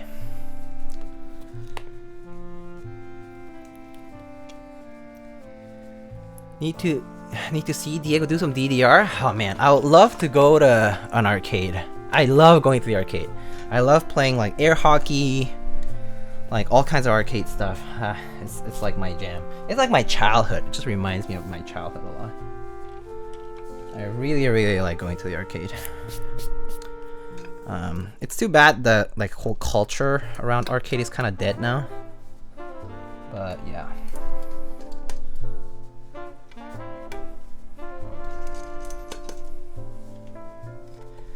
But yeah, I do like doing stuff like that, or like going bowling with friends. That kind of stuff is super fun. Bowling, skating, you know, just activities to do with friends like that. I really miss that kind of stuff. I've gone like axe throwing, like there's the few axe throwing places in Brooklyn, or like I play like laser tag. What else is there? Paintball. When I was in middle school, and I used to like going to paintball. Paintball was fun. Bowling is super fun, man. I love bowling. I'm not good at it. Like, I'm not amazing at it or anything. I can hit like, on a really good day, I can hit like 150. But, or like, you know, something like that. But, it's fun. It's fun.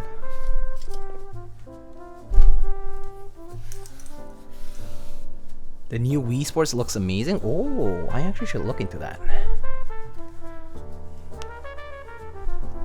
I wanted to buy a skee ball machine for home. Oh, and I saw the price of the legit ones. Oh yeah, super expensive. Yep. They are expensive.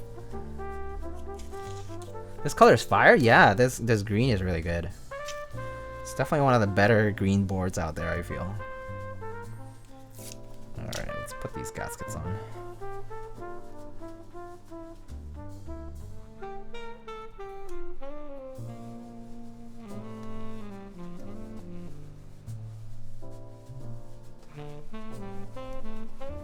Let's actually just put on the daughter board first. I believe I should have the screws here for it. Are they here? Yep.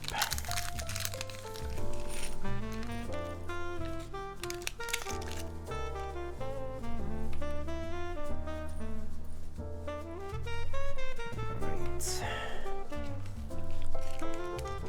Any foam available? No foam. Don't have any foam. I have some shelf liner if we need it. But I think it's fine without it. Like, there's some resonance to it, but it's not that bad, to be honest. Like, when you're typing on it, it's really not bad. Might be picked up by the mic a little more than I think. It's actually audible. Hey! Super Switch, hello, how are you? How's it going? The Freebird green is kind of ugly, IMO. Oh, I see. I can't say I've taken a close look at it, so I'm not sure. Is it though? I said ugly now.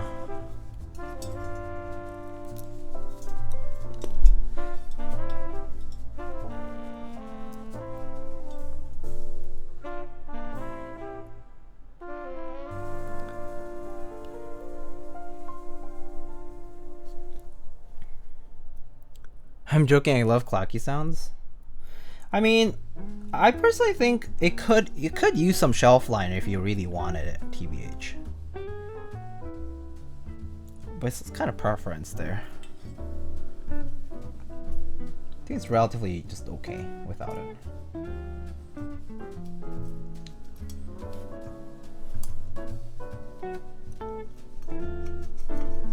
There are some boards that definitely just do suffer from their case resonance, and it just does not sound great.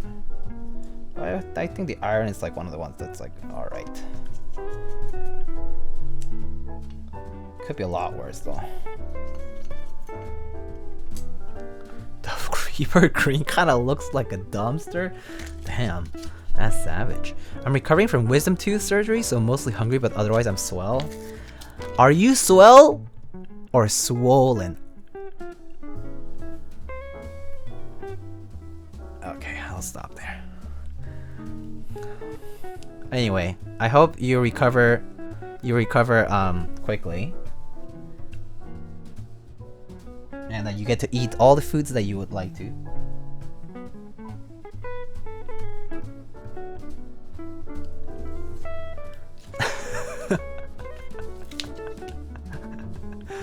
No.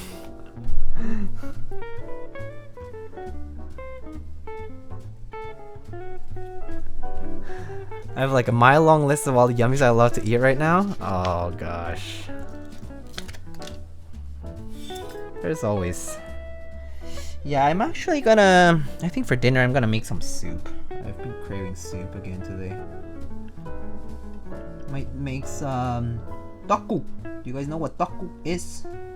Tteokguk is rice cake soup, Korean rice cake soup. It's normally eaten for like, if it's somebody's like... I mean, like in a new year, they'll eat tteokguk. But yeah, I just got some rice cakes recently and wanted to make some soup. So yeah, just put some beef to defrost. So I should have some beef for the broth. That'll be nice. One drunk man. Oh my goodness. Mendax, hey, what's up? Rip drunk man, indeed.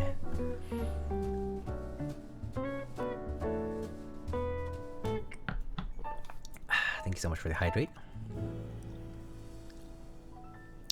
I didn't realize, but Diego builds really fast. Oh, stream did die one time earlier today. So technically it's been an hour and 10 minutes plus, I don't know, maybe it was like 40 minutes. Yeah. So it's like 2 hours-ish per build, I would say, if I'm streaming.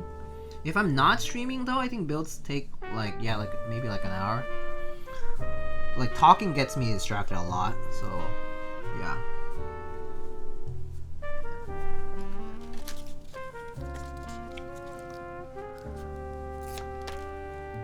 I also made my favorite bean soup recipe. I made it with chorizo. Oh, had to blend it into a cream though. That still sounds good. That still sounds great. Not gonna lie, just sounds amazing.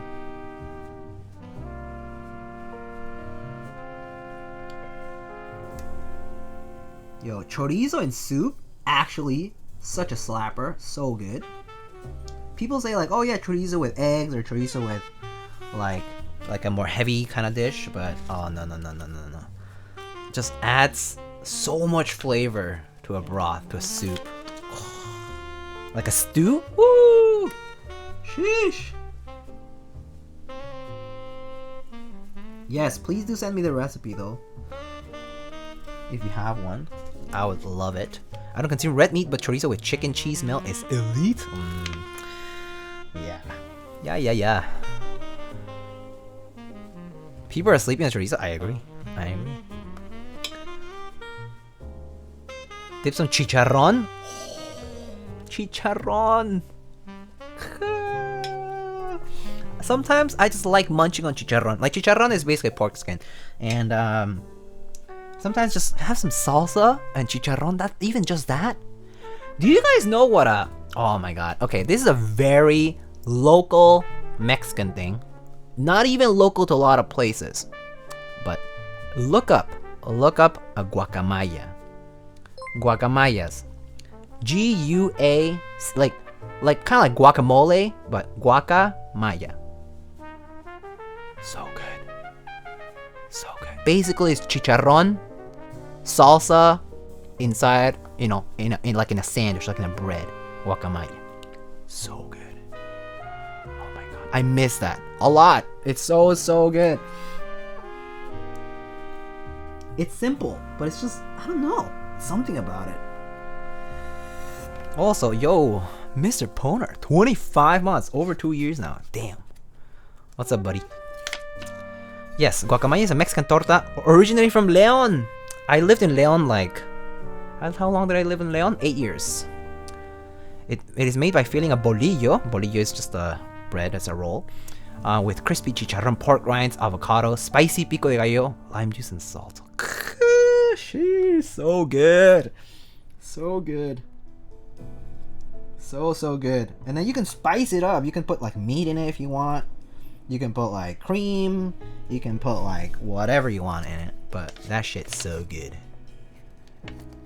Oh yes. If you search for guacamaya, you can also find like the parrots. Yes, I know, because there is a bird species that the name for them is very similar to guacamaya. So yes. They're like kind of like toucan, like they're very colorful tropical birds as well. Whoa, avo. Jeez. Guacamaya are like a torta with lots of chicharrón inside. Yes, that's right. Anyway, yeah, I pretty much grew up in León, really, because I was there from when I was like in 1st grade all the way to 8th grade. And so yeah, I mean that's just good stuff. I used to not like guacamayas that much because I wasn't huge on salsa, but yeah, I mean now that I eat everything, it's just like, man, just thinking about it, makes my mouth water. So good, so good. The taste of bolillo is similar to baguette, yeah, kinda, except kinda like cheaper. I don't know. It's funny, Mexican cuisine, like, you know how like, so in Mexico, like if you go to the Gulf or to Pacific, either way actually, there's a lot of fish that you can find like in the ocean, right? Like there's fishermen who go and, you know, fish in the morning, early like, you know, 4 a.m. 5 a.m. right, at the crack of dawn, and you can find some amazing kinds of fish, right? It's all exported though. In the actual Mexican cuisine, like fish is rare, it's not common, and they always use like the cheapest fish. All the good stuff gets all exported, and so it's interesting when I think about that. I'm like, oh yeah, and like I remember when I was studying a little bit more about like Mexican cuisine and stuff. It's the same with bread.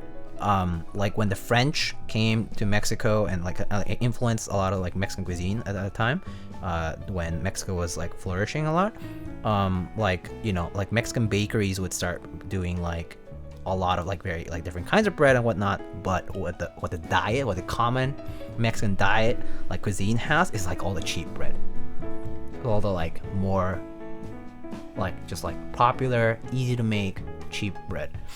It's pretty funny though, but it's mostly has to do with the fact that, like, you know, the country is relatively poor. Well, like it's had ups and downs, right? But but the cuisine is like very like let's focus on more accessible kinds of things. I just finished a huge ass chicken sandwich. Oh man, not just going for that permaban speedrun world record. I mean, it's okay. I can get him timed out if we want.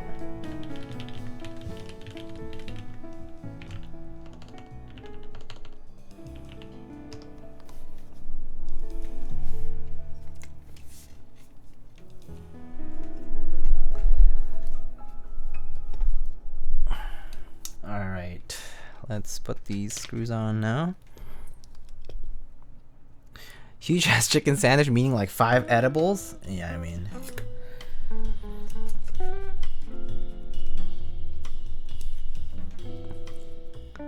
I'm back and typing on my real force. Show pics. One drunk man. Pics?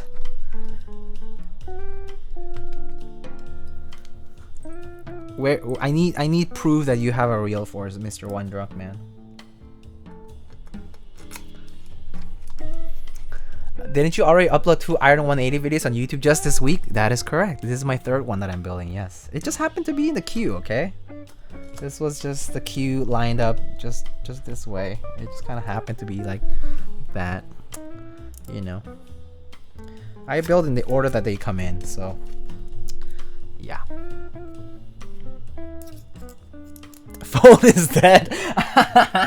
Okay, buddy. I want to try a Toper 1800. You can do a Leopold 980C, FC 980C. That one's basically a Toper 1800. Cookies and cream, cookie dough, and strawberry cheesecake.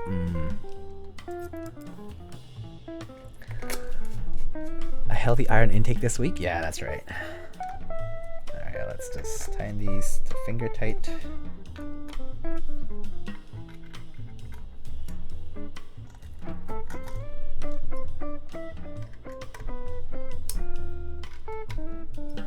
Alright. It's all done.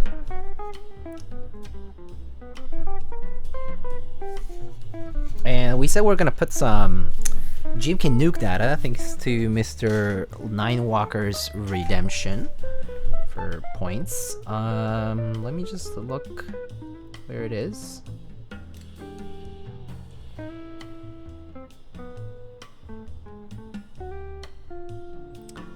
I've been looking, Diego, at least in black. I don't want a beige keyboard. Yucky. I see. Oh, isn't there a black one too? Yeah. So I guess you just need to find one. Oh, I guess. Oh, I didn't know. Maybe they're not as available, huh? Nuclear data. All right.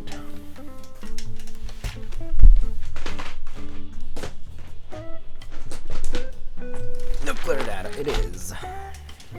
Oh, we said we're gonna do cadet keys, right? We can use some of the novelties too, actually.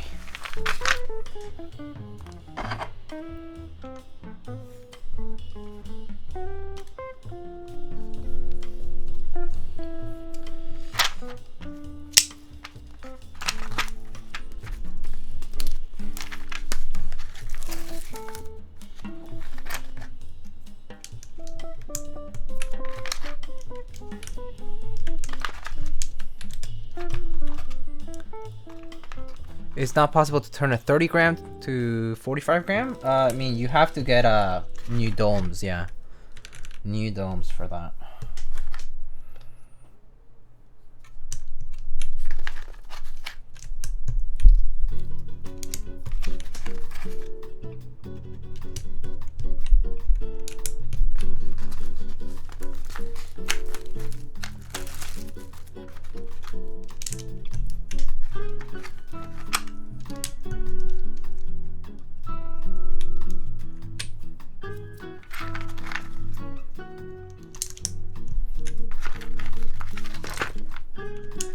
Qué bonito ese verde. Estoy de acuerdo, Roxo. Akko keyboard? What?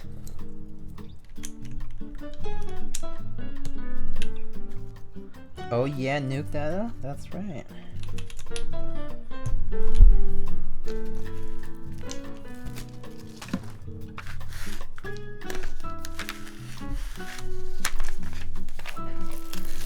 Let's see.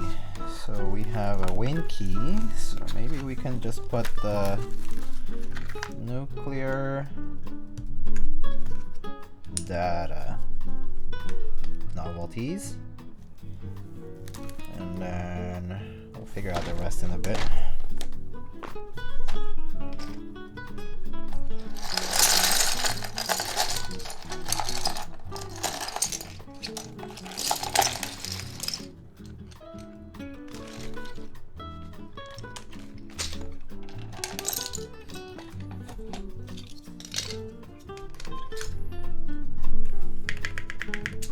Do you have any Alice or Artist keyboards? Yes, I do have some Alice keyboards. Yes, I do.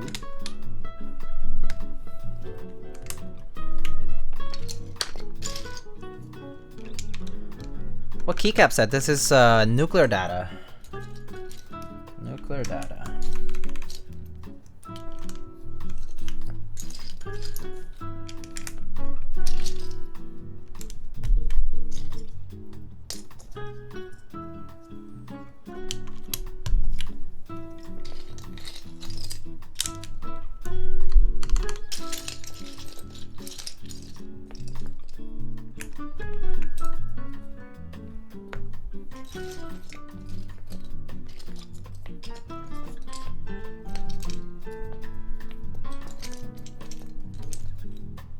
Oh, actually, I don't remember which one was where. the function win here? Let me just take a quick look again. No, actually, that's win key here. Okay, so super F5.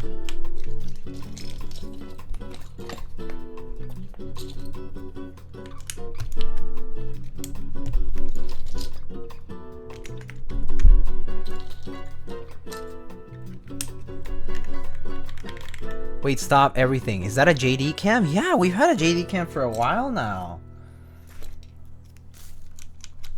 We had a JD cam for so long now. Been missing out.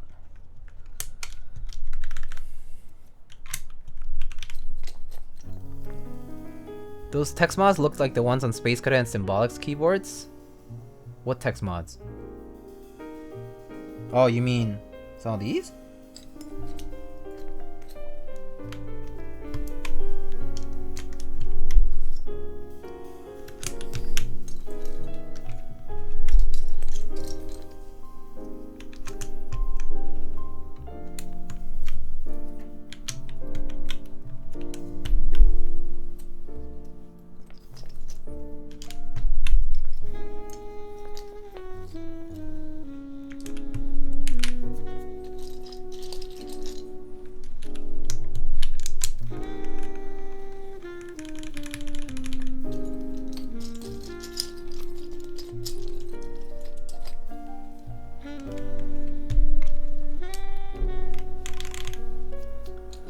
Didn't get a chance to pick up the Cadet Alphas.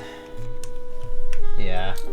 I initially only had the base kit, but I've been on the hunt for the other kits, so. Yep. Paid to get some.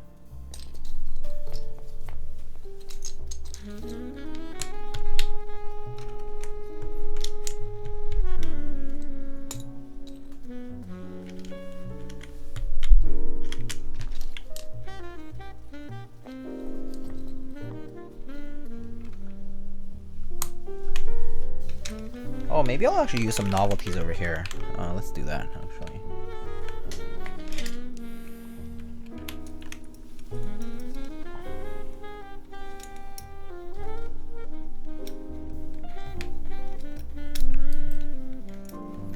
Get some novelties on.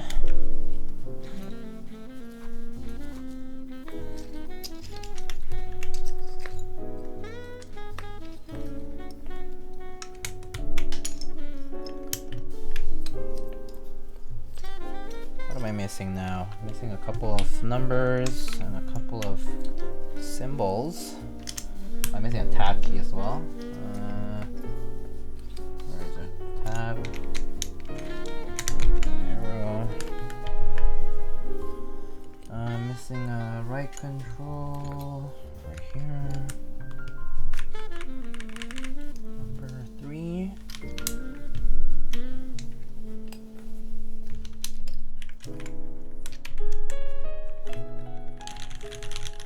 How do you spell this board or keycap set? Nuclear data. Literally, nuclear data. Nuclear data. Very simple. Alright, let's see. I think all green would be kind of nice.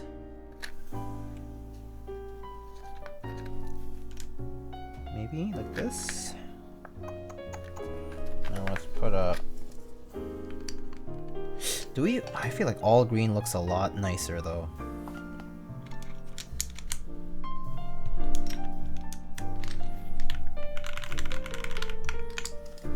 All green is a lot nicer. Yeah, and then we can put some artisans. I don't know if I... Let me see what I have that's green like this color. I'm not sure if I do have very specific green stuff, but let me see.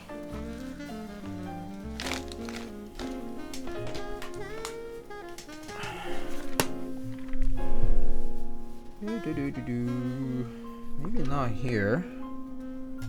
I have something green somewhere else. Hold on. I'm gonna go look for some green caps. Alright, let's put this all aside for now.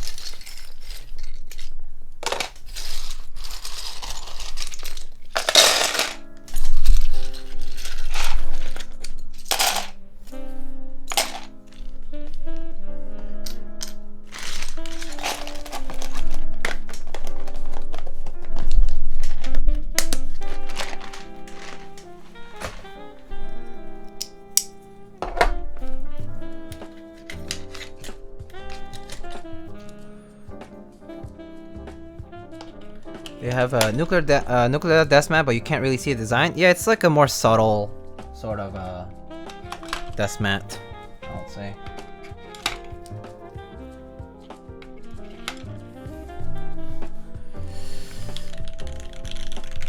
All green, no Gatorade. Pepper Frog Artisan? I don't think I have a Pepper Frog Artisan. I'll be right back, okay? I'll BRB.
Oh shit!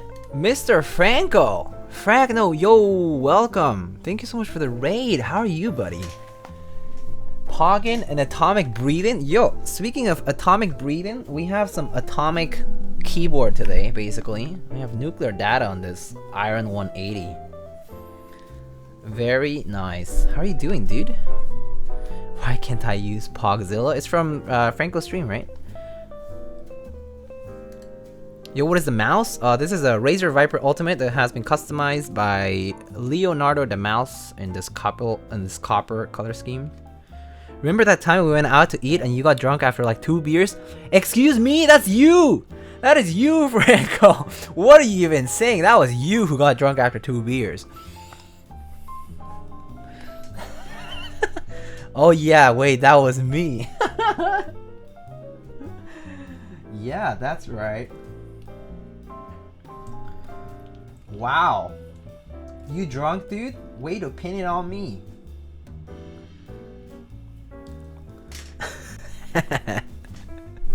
Refer me to him, please. Yeah, it's Leonardo da Mouse. So, like Leonardo da Vinci, but instead of Vinci, it's mouse.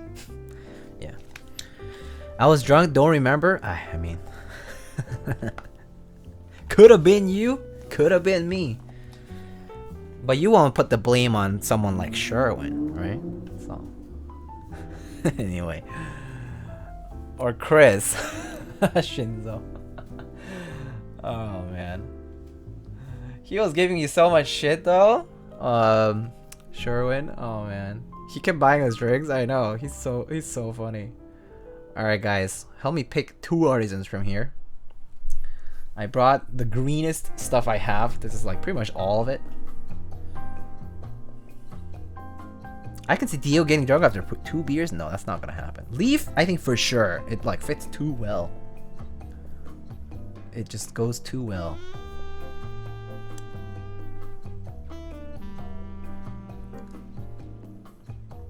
Togepi? The Togepi is pretty much... It's like slightly lighter, but it's like pretty close. It's like almost dead on. The Boop is nice too though. So it has green eyes.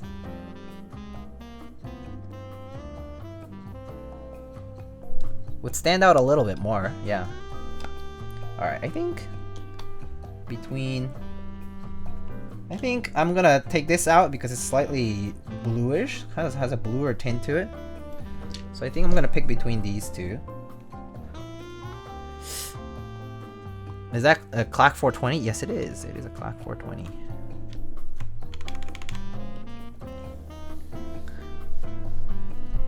I did a thing. I might refund you on this one, Nacho.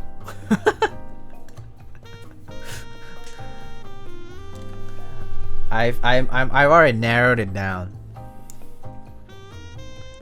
Weed on Escape though, I think it goes well here, to be honest. Or I mean, yeah, you can put it on Escape. So you're saying something like this way? Is that nice? Do you like it this way? All right, then if this is how you want it, then I'll just claim Nachos' points. All right, we'll claim Nachos' points this way then. All right, cool.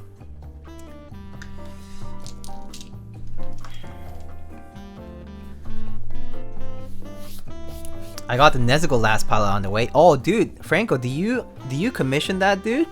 Do you commission that, you weeb?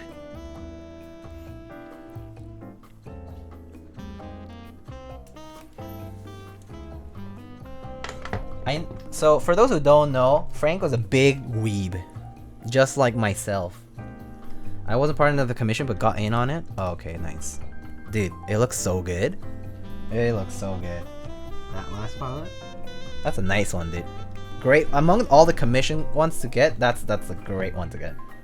So good. It's a custom mold for it. Oh, damn. I didn't know that. That's actually even more sick. That's actually amazing. Yeah, the Princess Mononoke one also came out great. Yeah, it has a bamboo mouth thing. Yeah, I saw that. I was wondering if that was like something that was attached to it or it was actually custom molded separately.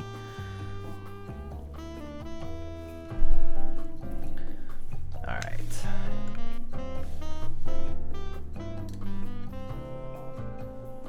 Probably a new master? Yeah, that's really cool, honestly.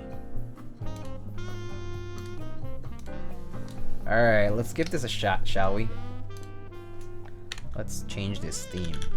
Does it have nuclear data on it? Anything green on this that's not like botanical? Wait, what was that green that I just saw? Bouquet? Oh, great. That's a lot, very green. Alright. He said his kid loves Demon Slayer, so he made it. Oh, shit, that's sick.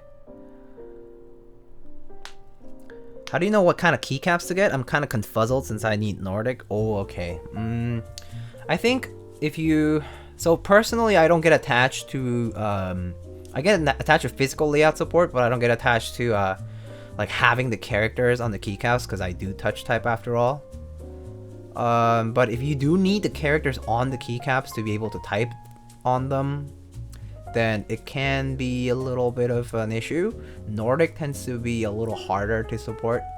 Like there's the Nord UK kits that sometimes come out with key sets, but they're normally poorly supported. Like they're not very common. So I would probably get get something like EPVT has like international kits that support that. Yeah. So do you like what? Do you like FR4 Pomplay on the suit? I'll say either is fine. I think both are pretty good plate materials to choose. But yeah, I think Enjoy PBT would be a good option. They do have international support for that.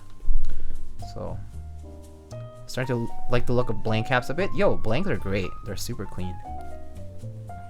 I actually was thinking of getting the EPVT Hunter Green caps that Mint Lotica was running, although they're a little pricey, but yeah.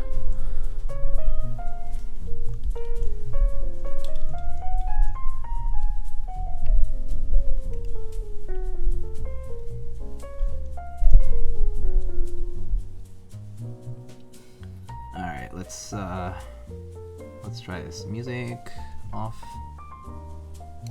Alright, turn that off for a second. Alright, let's try typing on this, boys and girls and ladies and gentlemen. Let's try this out. We have a Iron180 with a brass bottom here. We have a brass plate with JWK Moss switches, a very green themed build today. This is GMK Nuclear Data with Cadet Alphas. Some artisans by Clack Factory and Tokipi. Is EPVT a store? It's a brand. It's a brand. It's called Enjoy PVT. Normally KBD fans will sell a lot of Enjoy PVT stuff, so you might want to take a look there. But there's also other places that sell it, like even locally here in the States. So just look for like Enjoy PVT keycaps, and then you'll probably find a variety of options out there. And then just take a look at what compatibility they offer for the layouts, and then you can go from there, I would say. Hopefully that helps, Uberman. Alright, let's get this a shot though.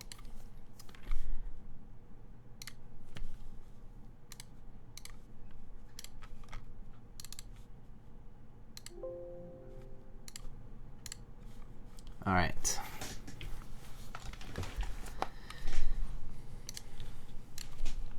Alright, so we have JWK Moss switches, 67 gram lube with Tribosys 3204 on a brass plate.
It sounds really nice. I really like the spacebar on this. The spacebar is like nice and crisp.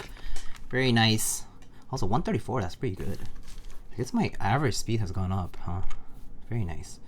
Let's give it a shot one more time though. Just gonna want to try it out one more time for myself.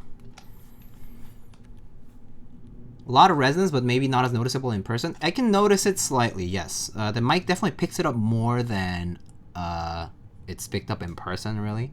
You can definitely hear a little bit of it, but I would say it's not as severe as it really seems. Yeah.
Does the Iron180 flex? I would say no, not much, not too much.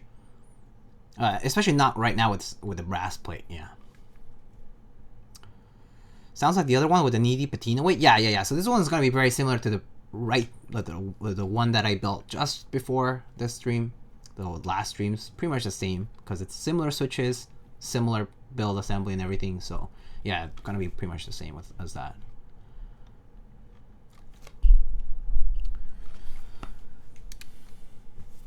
But yeah, sounds really nice in my opinion. The resonance is definitely not as noticeable like when I'm here and like typing this way. Like it's not as noticeable. I think the mic definitely picks it up a lot more. So I don't find it unpleasant. Yeah. I always thought I was having deja vu. No. I did build it literally last stream. So I guess you might have you were probably here for that stream and this stream. So yeah, or you might have seen the VOD as well. All right, so here are the mods, and I'm just gonna go over some of the other keys.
It sounds really good. I really like the spacebar on this. The spacebar came out really nice on this. I'm a big fan of how the spacebar sounds. Just not very loud. It doesn't stand out too much. Like, you know, like it doesn't feel like it kind of like goes beyond the regular sound of the board. So it sounds very nice. Nice and crisp spacebar on this brass plate right now. Definitely a fan of it. What keycaps are these? This is GMK nuclear data. How can you tell if a set of keycaps supports Nordic? You would have to look at the kit compatibility and see that, you know, Nordic is, in general, it's gonna be depending on what keys it has in the kit, and Nordic is gonna be like, you know, you'll need like all the unique stuff like on the legends that you use normally. Yeah.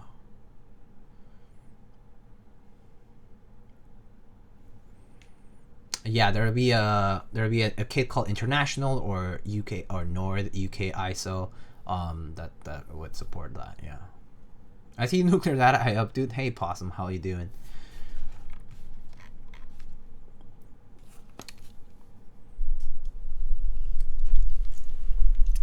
yeah, no, I actually really like how this board came out. I mean, likewise with the one with the alpacas, but this one came out pretty nicely too.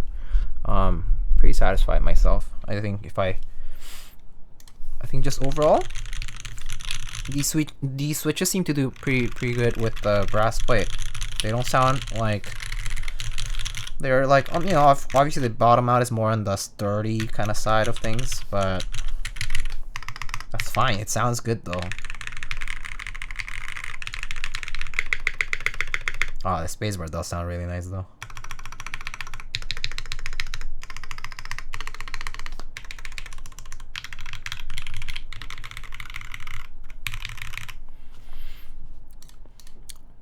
Missing 2 bongos to match your fruit bowl. Oh, that's very close. Wow, that's actually quite a lot of progress, Possum. Congrats, that's awesome. I hope you find those last 2. Other than that, pretty good though. That's good. I'm glad. I'm happy to hear that. When you get the stats just right, yeah. No, I think this board really came out nicely. And gotta say, nuclear data on this board right now looks very good. It looked good on the gray that I put it on the Keycal number 2 with the gray top, but it looks really good on this particular green tone. It's just like A+. I kind of think, oh man, I think I might want to put nuclear data on the Zenith. I don't know. Oh, okay. Think we'll have to think about it. Is the board green? Yeah, it is green. Yeah, the keyboard is green. Must be the balance wires. Oh man. But yeah, sheesh. Indeed. Alright, let's show off the rest of the board.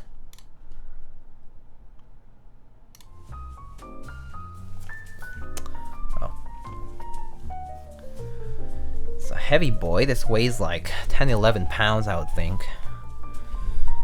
So quite heavy. Actually might weigh even more. I'm not even sure anymore. But yeah, it weighs quite a lot. 2 Iron 180s in a row. Yeah, 2 180s in a row, but this is also like the 3rd Iron 180 technically. It's the little like fuzz from the GMK tray.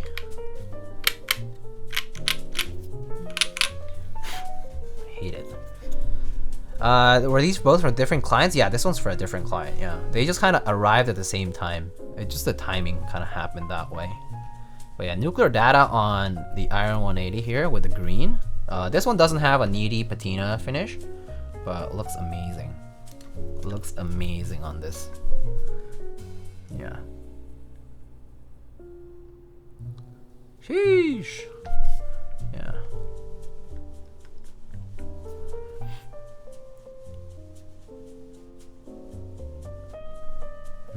So good. So good. R5 sides. Yeah, boy. R5, always very lit. Look at that full side profile with R5. Curving up like that. Looks so clean. FOMO for extras, hopefully, oh, I see. I wanted to get the Allison in green today, but I have to save money. Yeah, I'm not getting the Allison either. Very cool looking board, to be honest. 60% with a macro column right on the side. But yeah, I'm not picking anything up at least until after taxes, at least I would say. Yep, there's the side again. This is a year of green keyboards. I mean, that's good.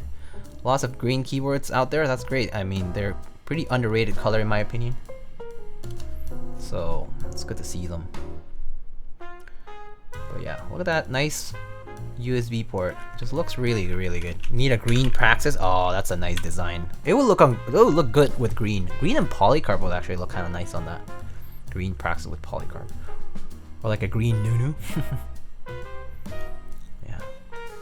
Need Razer green switches. Not green enough, but this has greenish switches. It has these moss switches that are green.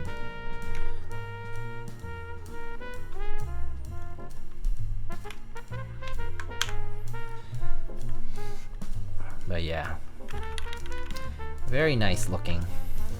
Oh, the Cadet Alphas look so good. because of the mono, like the two-color tone of the set, two-tone set. It's like these kind of alphas really stand out. They look really nice. And it goes with the theme of the board. I mean, of the theme of the key set. So it's I'm glad I managed to find a kit. That's a beautiful shade of green. Yeah, I have to say, I was not expecting too much of nuclear data when I first ordered the set. I was like, oh, you know, I remember the SA set having a very nice shade of green, but you know, GMK might just not turn out the same or like different, because the one on SA is like very glossy kind of green. And when I saw this and like I saw the texture and like, you know, just the color in general, it just came out beautiful and it's so nice in person. So nice.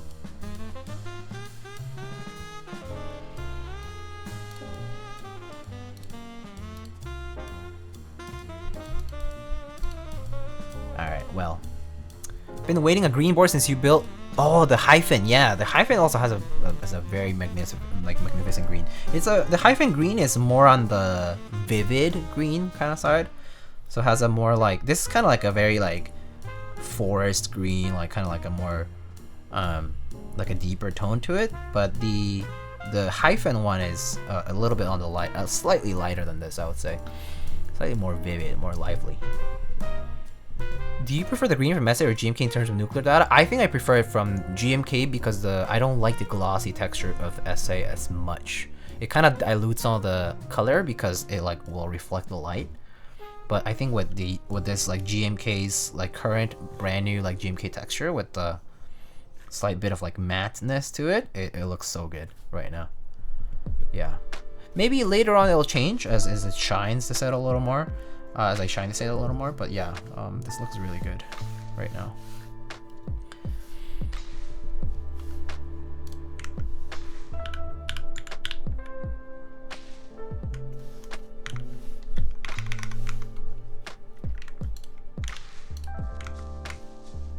Back from dinner? Oh, welcome back.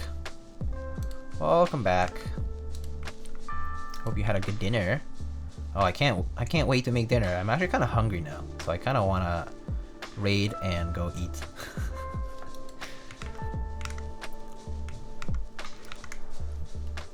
Perfect board and keycap pairing? Oh, thank you. It sounds pretty good too. I mean, I'm not gonna like get the mic all the way close, but I'll just do a quick demo. Like, it just sounds like this.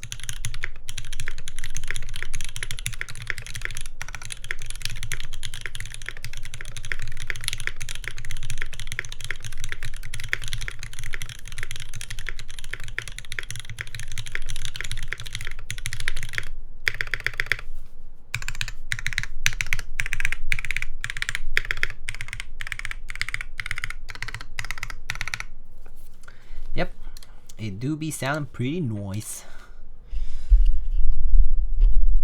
Hey, I built my Iron180 earlier today. Oh, Osiris, nice. This is my third iron that I'm building this like past 2 weeks. It's kind of crazy, but it's been fun.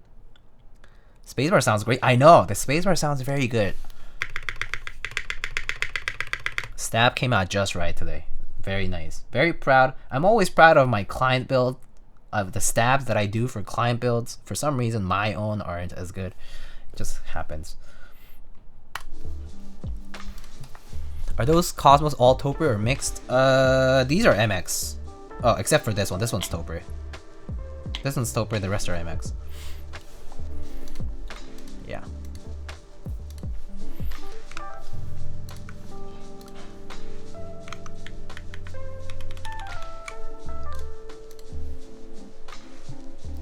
Doo-doo-doo. 6.25U bottom row kind of Monka. I think on WinKey is actually fine. I think on WinKey 625 looks kind of nice.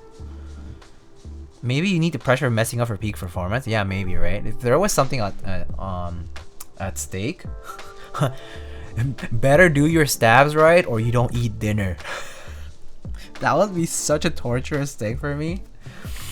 I can't do it. I can't do it. It's too much pressure. Very classic styling with a 625. I agree, and I think I do like the step caps lock with this. I just think it looks just right. Yeah. Is this tilted or no? It's just the keycap. Oh, okay. Just the wobbly nature of the stabs.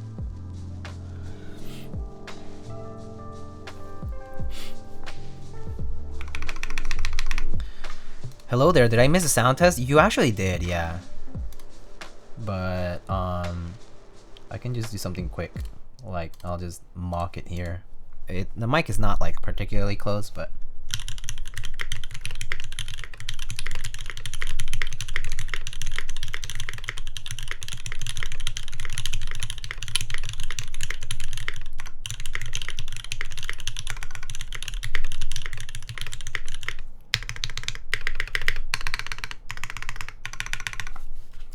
Yep.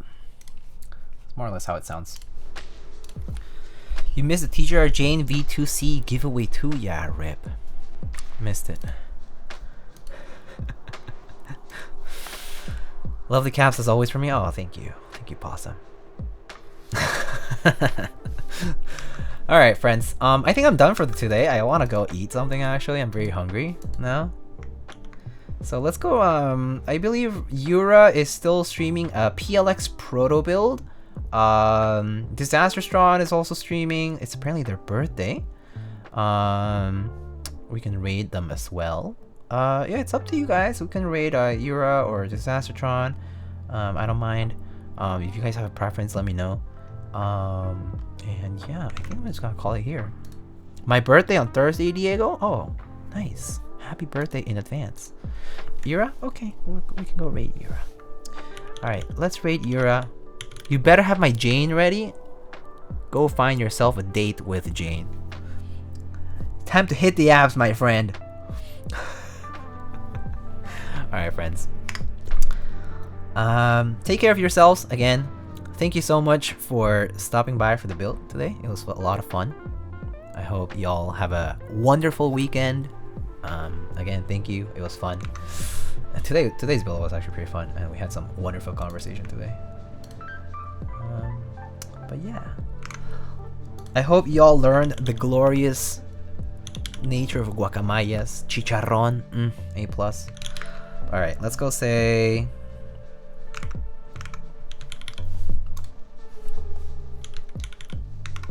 What should we tell Yura?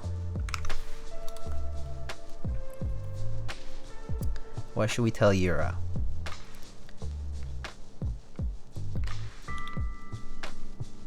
Yura, look great today. Yura look great today. Happy Saturday. Woo woo.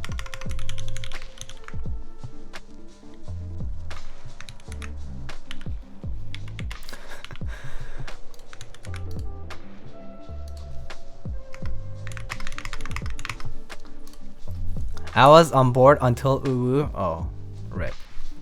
Alright, friends. Take it easy. Have a good weekend. I'll see you later.